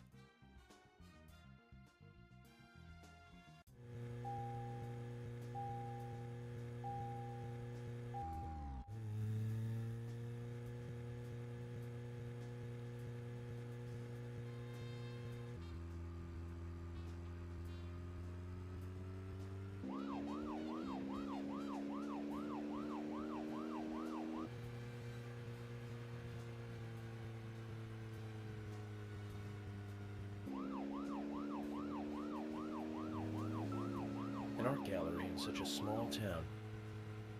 Am I prejudiced to think that it doesn't seem to fit? Greenvale and every small town has every right to enjoy art. That's right. Small towns tend to be full of highly cultured people. Although I can't say I've ever been to the gallery myself. George, what about you? Are you into art? Actually, yes. I like going to the gallery. It's very relaxing there. Really, George? I never knew that about you for all this time. Emily, please. I'm just as cultured as everyone else. Some people just have sides to them that you'd never expect. By the way, about Diane, the owner of the gallery. Is she the type that isn't very appreciated by other women? Well, what do you mean? Exactly what it sounds like, Emily.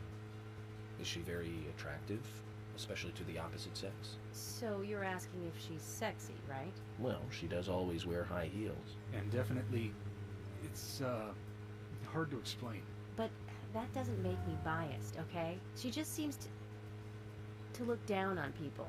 She always has. I just don't like people like that. That must be because sex appeal has no effect on you. Now that's out of line. I'm sorry, Emily, I didn't mean to poke fun at you. You just reacted so strongly to Diane's name. I did not. It's like you're suggesting I'm the total opposite of her. Is that it? Oh, Emily, that's not what anyone is suggesting.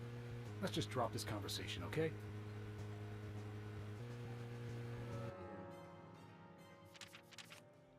Just follow the road. Shit, where is it?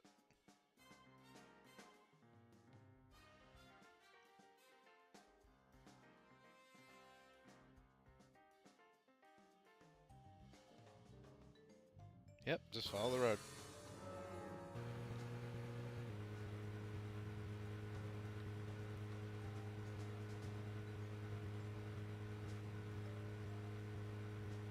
Beautiful lakeside.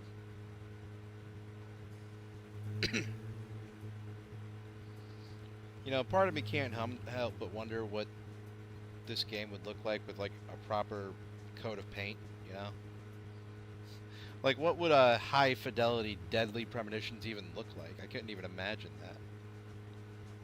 Like, I don't know, the dated graphics just kind of help fuel the charisma of this game, the weird and awkward charisma.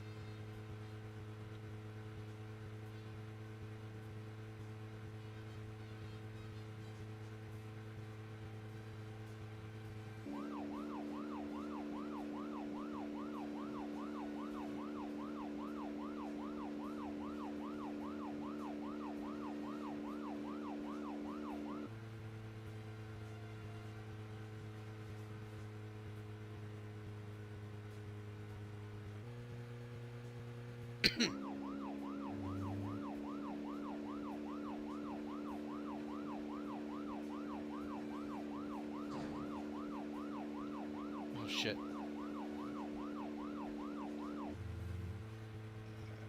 I wonder if Diane has anything to do with the murder.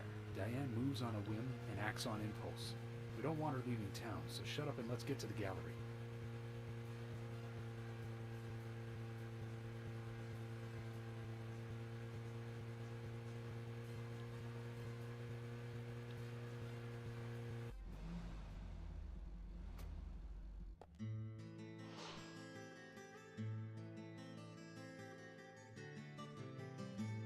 Looks more like an old mansion than an art gallery. Diane liked the building so much she turned it into an art gallery. She left the exterior untouched and had the insides redone. So she's rich. She bought this place, didn't she? Does that answer your question? Indeed it does. Well, George, Emily, I want to talk with Diane alone. Will you wait here for me? Don't tell me you still don't trust us. No, that's not it. But this is very important to me. I always make sure that I meet with the important ones, one-on-one. Otherwise, it's difficult to sense the subtle reactions of the suspect. This is just how I do things, and I'd appreciate your understanding.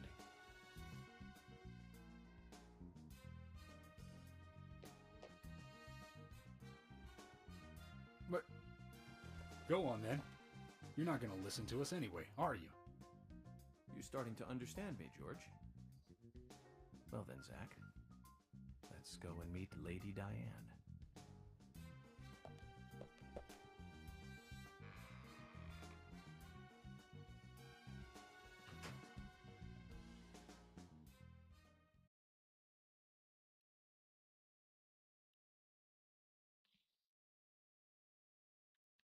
Hello? Hello?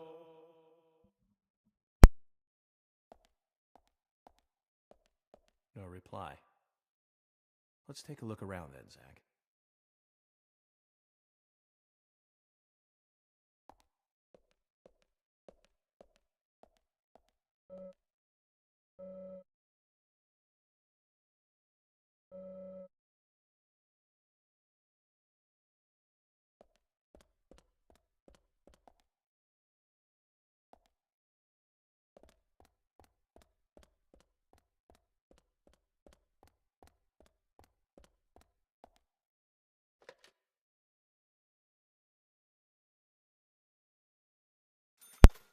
Never not safe.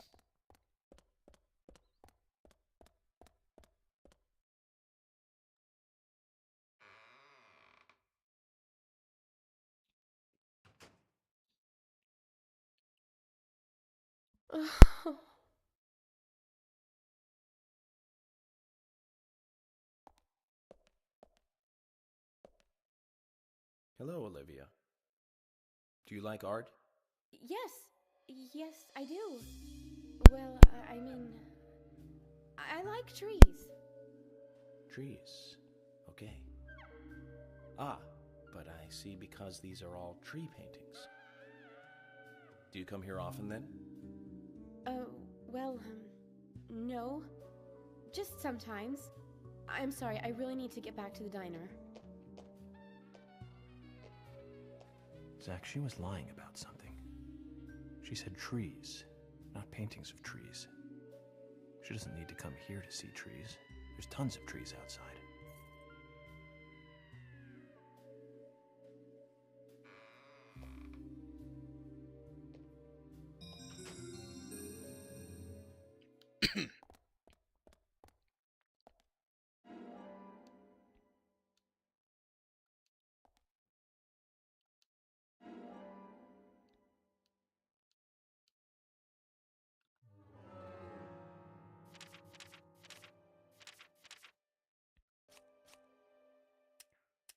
A, tree at sunset. B, red leaves. C, dancing butterflies.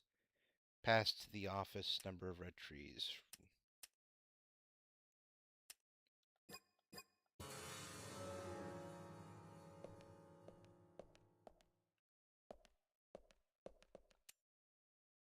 Need a damn flashlight in here.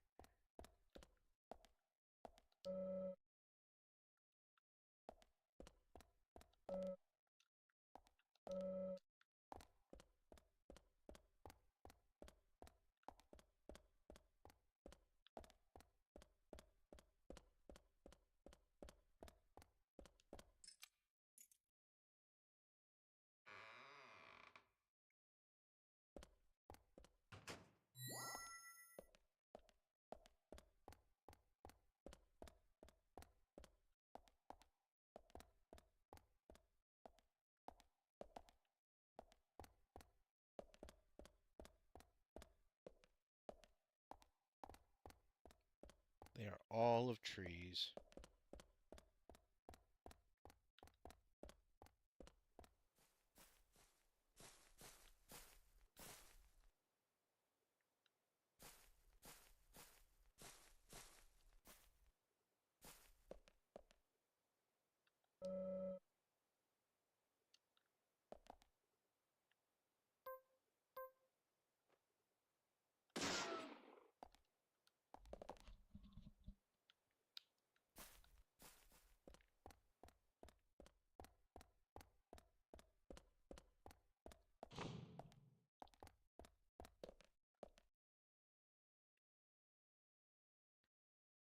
This.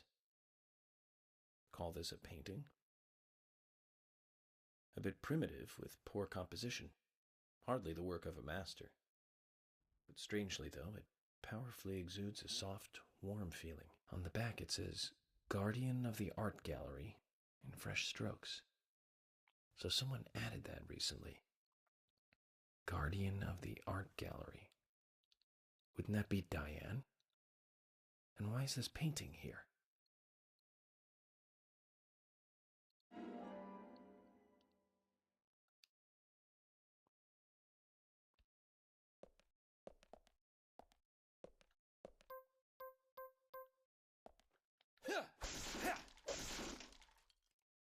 Nothing.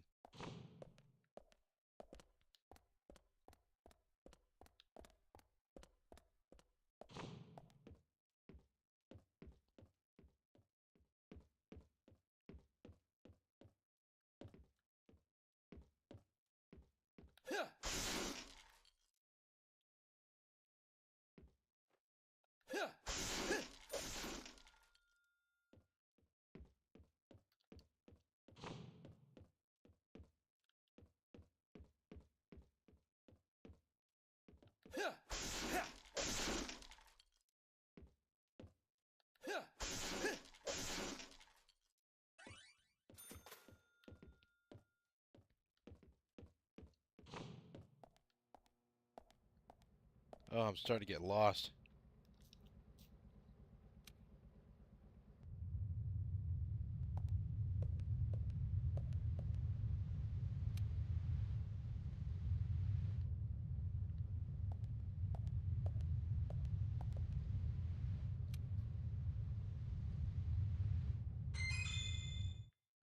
Oh, delicious.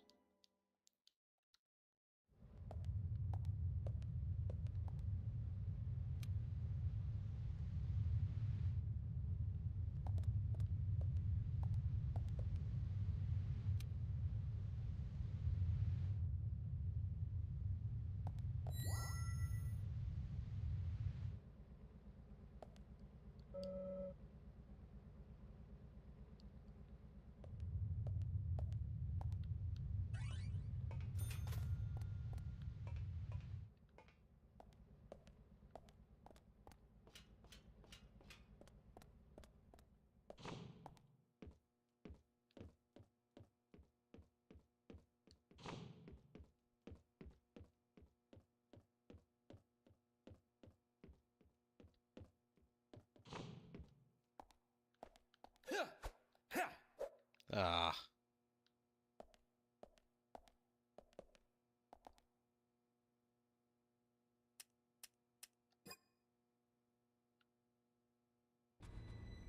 Zack, something is still missing. We need more clues.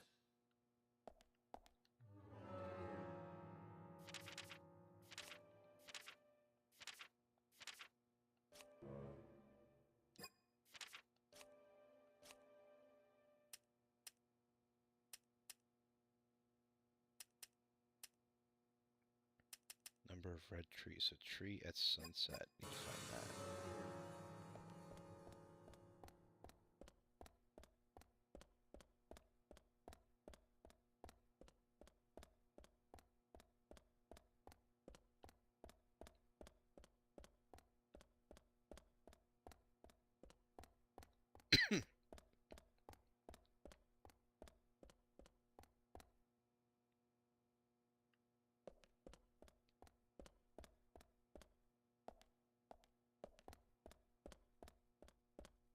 Where are you? Tree at sunset.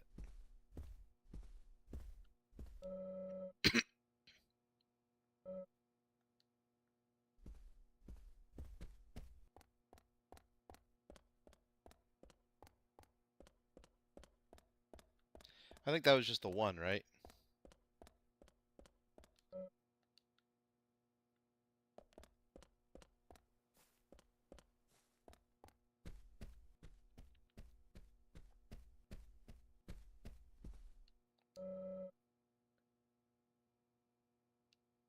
Autumn leaves, that's 4.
One, 4.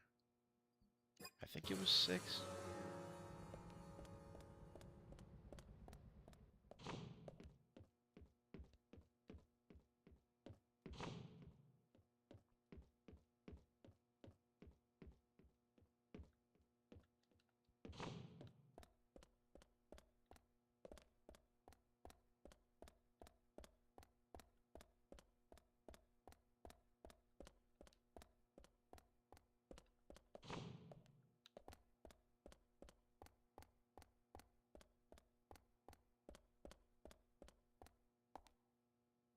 Yeah, 146.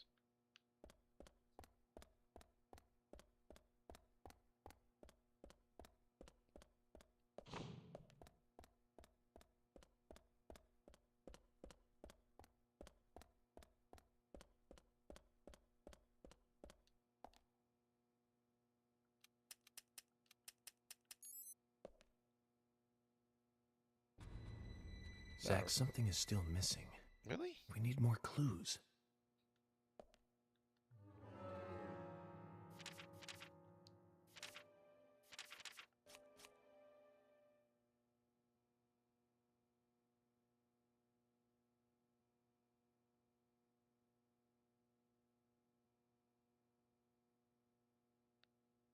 Or maybe it's 641.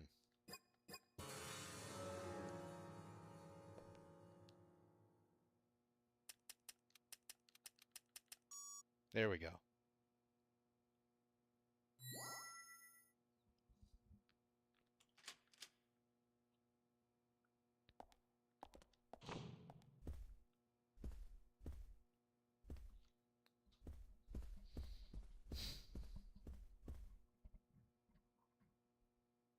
Like I said, there's no point in you having this. I can put it to far better use. I'm taking it with me, okay? That's fine by me then, as you wish.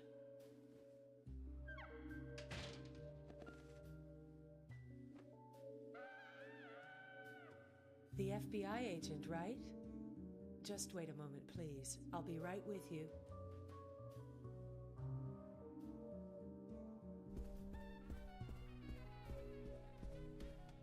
So there's no way you could have been at the scene of the crime. That's right. I was drinking at the bar with Nick until early morning. I'm sure if you ask him about it, he'll say the same.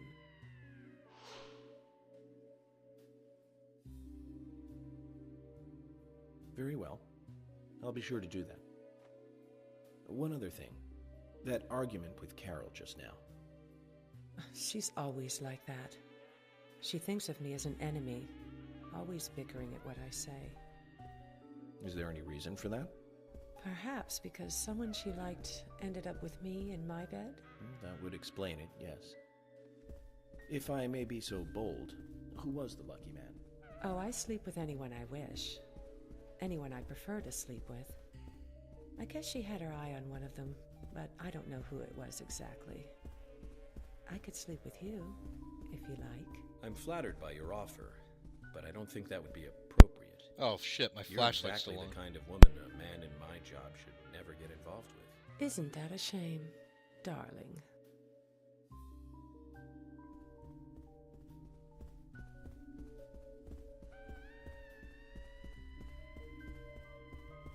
I'll be frank. Right now, you are not a suspect. But both Zach and I are certainly feeling shaky about you. If you want to remain in the clear, just watch yourself from now on. Oh, you don't know, do you? Artists and art lovers, we love a good thrill. Thank you for your help. I have nothing further to ask you at the moment. Goodbye.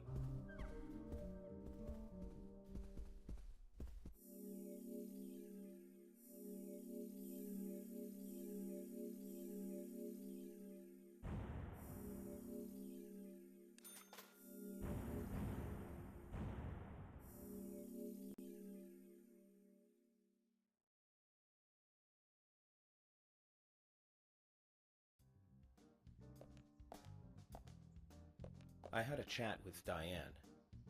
She said she was at the bar drinking with Nick at the time of the murder. We need to confirm her story. Let's talk to Nick at the diner. Very well, Agent Morgan. I have to head back to the department and clear up some paperwork. Go with Emily to the A&G diner. Okay then. I'll show you the way. The diner's open from 9 to 2100. Just as we suspected, Zach. Diane is the key to this case. I have a feeling she will lead us right to the criminal.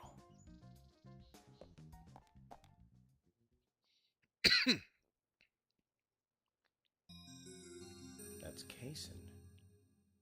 Looks like the show has just begun, and it has an all-star cast.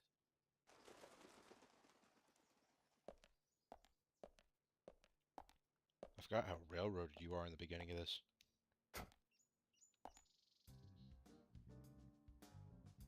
Emily, do you know a man named Forrest Kaysen? Kaysen? Yes, I know him. The sapling salesman, right? He always uses strange comparisons when he talks. I'd like to know more about him. What does he do when he comes to town? He's a salesman, so I guess he sells things? Maybe he comes on vacation. We haven't seen many tourists recently, but he comes pretty often. Is that all? Well, now that you mention it, he seems quite friendly with the Ingrams, with Isaac and Isaiah. Maybe you should ask them about Kaysen. Okay, I will.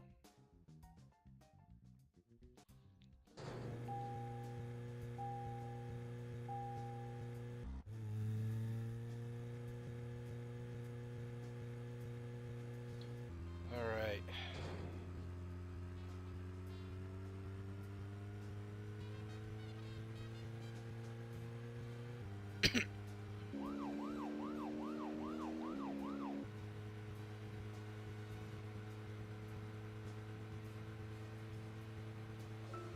Emily, don't you find it a bit suffocating to be around George so much? Well, we aren't always together.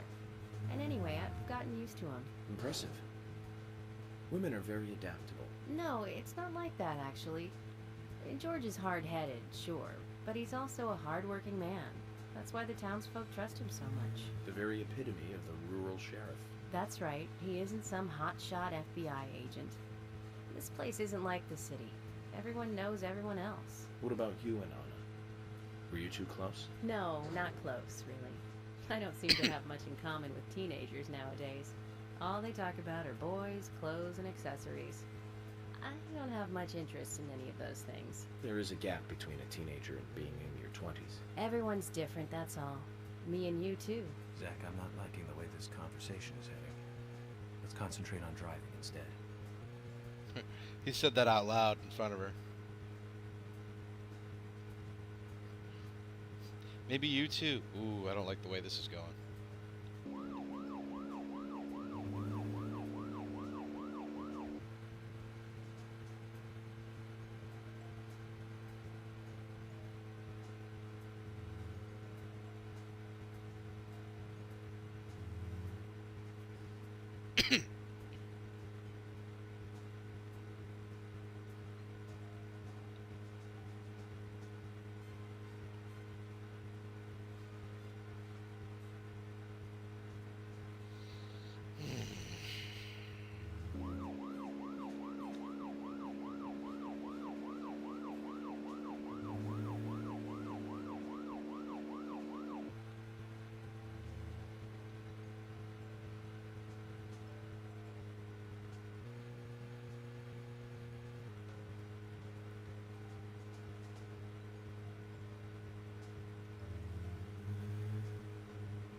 I'll take the next right.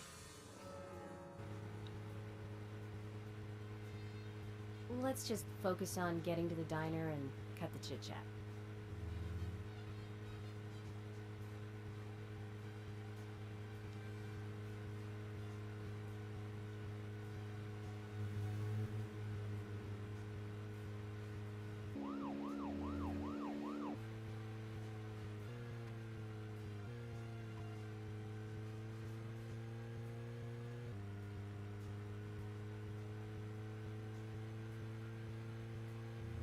Does that license plate say spy fiction? Is that like a previous project where he worked on?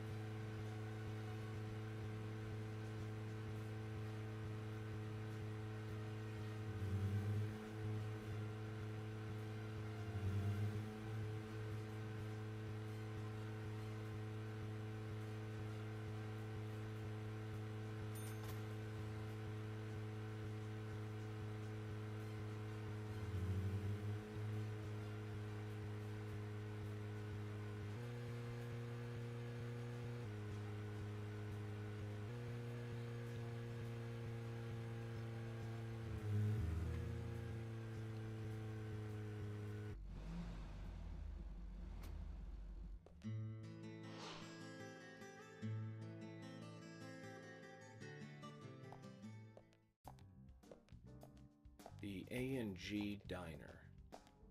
Wonder what the A and G stand for. Any ideas, Emily?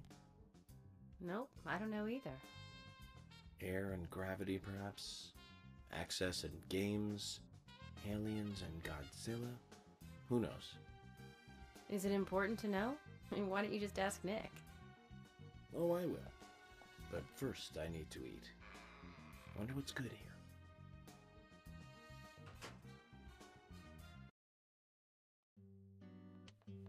Welcome, Mr. Agent. Hi, Olivia. Let me have your special for today. And some fresh coffee. Our special today is turkey. A turkey and gravy sandwich. Sound good? Oh, perfect. Emily, you eat something too. It'll be on the FBI. Okay then, I'll go all out. I'll have the T-bone steak. I usually can't order it because it's a little too expensive.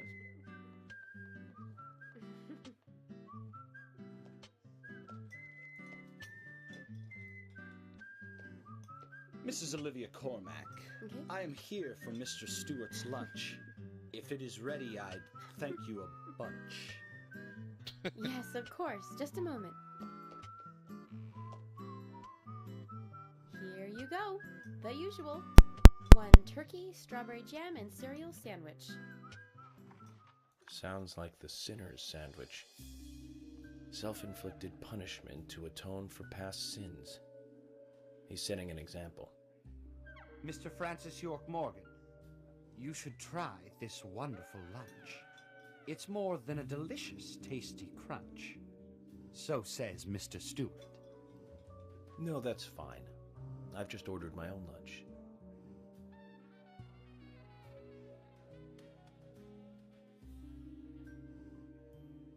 Mr. Francis York Morgan, that is, Mr. Stewart's order is delicious, I should mention. And Mr. Nick Cormack is a genius for creating this perfection. So says Mr. Stewart. Still, I have a hunch I might not like it. You sure that sandwich is that good?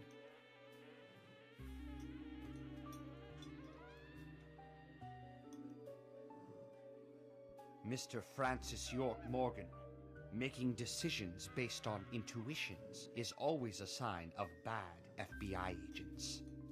So says Mr. Stewart. That's not a rhyme. Harry, you're right. I'll give it a try.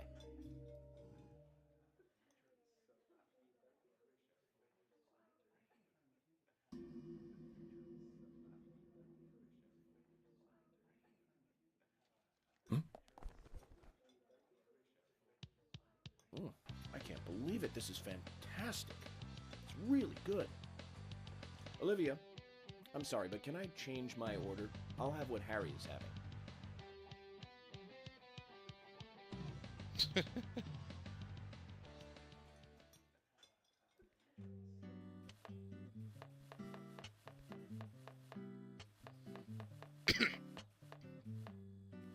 Nick and Diane.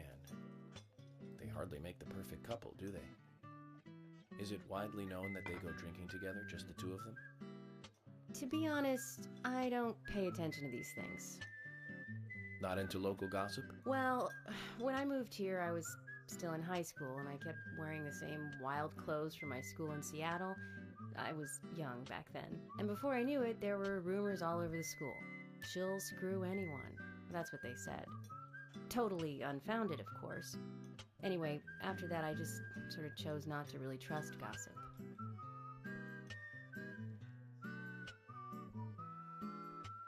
I get where you're coming from. I used to dress like a hardcore punk rocker when I was in high school. You? A punk rocker? Nobody took my side, even when I had good grades. People rejected me just because of what I wore. I was young back then, too. Even still, I just don't see you as a punk rocker.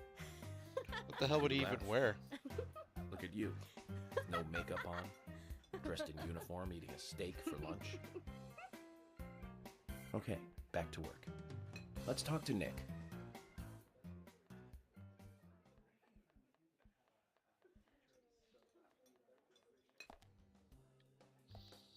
Ugh.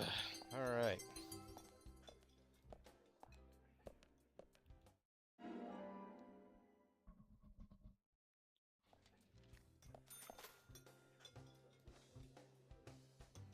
Be nice to go to a diner like this.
He's so friendly.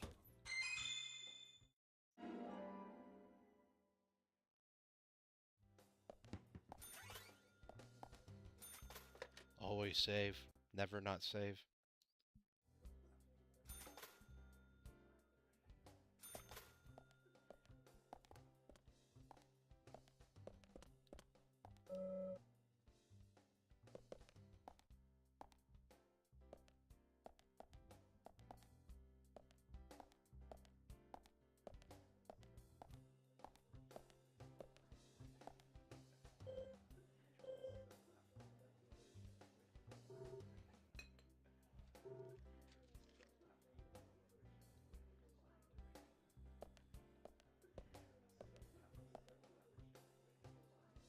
There's something I'd like to confirm with you, Olivia, if that's okay.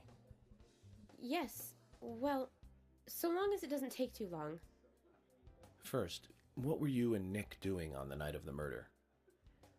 I was here in the diner. Nick said he was going to the bar for a couple of drinks.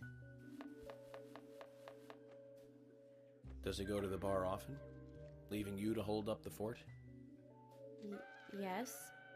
He says he enjoys the conversation with Diane. I thought they went drinking again together that night. Do the three of you ever go drinking together? Well, you see, I'm really not into art. And your husband is well versed in the arts then, I take it? Oh, yes. Looking at art and talking about it is his way of relaxing. People just aren't what they seem. Like a certain someone who was into punk rock 10 years ago. You are absolutely right, Emily. But you can be an art lover and a liar at the same time. One more thing, Olivia. You just said that you aren't interested in art. That's right. And... So, how come I bumped into you at the art gallery? Didn't seem like Nick brought you there. You were there alone. Well, I like trees, is the thing. That's why I went there. Surely you'd be better off in the forest rather than an art gallery then. I think you went to the gallery not to see trees, but to see Diane, right? You don't want to answer? Or perhaps this isn't the right place to ask. Meet me in the backyard. You can get there from the parking lot. I'll wait for you there for an hour after we close up.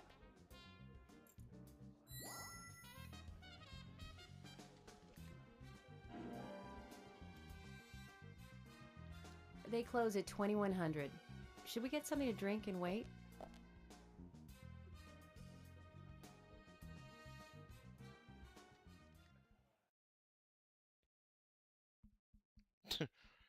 Whole tomatoes and a damn hot dog? Maybe it's Agent good. York, what do we do now? I want to hear what Olivia has to say. Let's kill time until the diner closes. All right. Okay, then I'm gonna make a trip back to the department. I'll see you in the backyard later. Okay, sounds good. See you later then.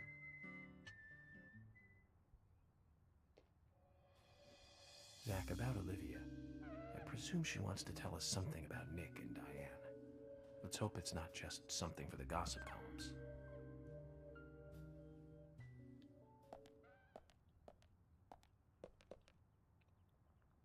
Alright, let's see. What's there to do around town? We've got 10 hours to do whatever we want.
Actually, I have like a list of the side missions. Let me see here.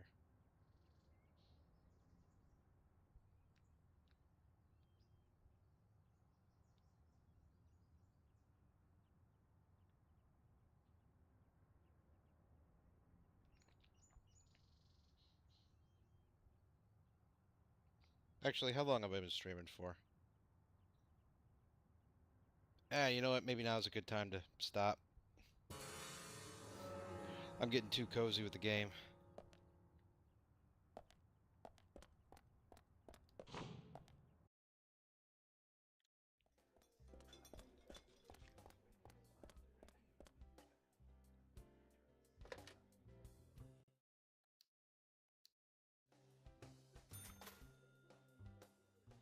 All right.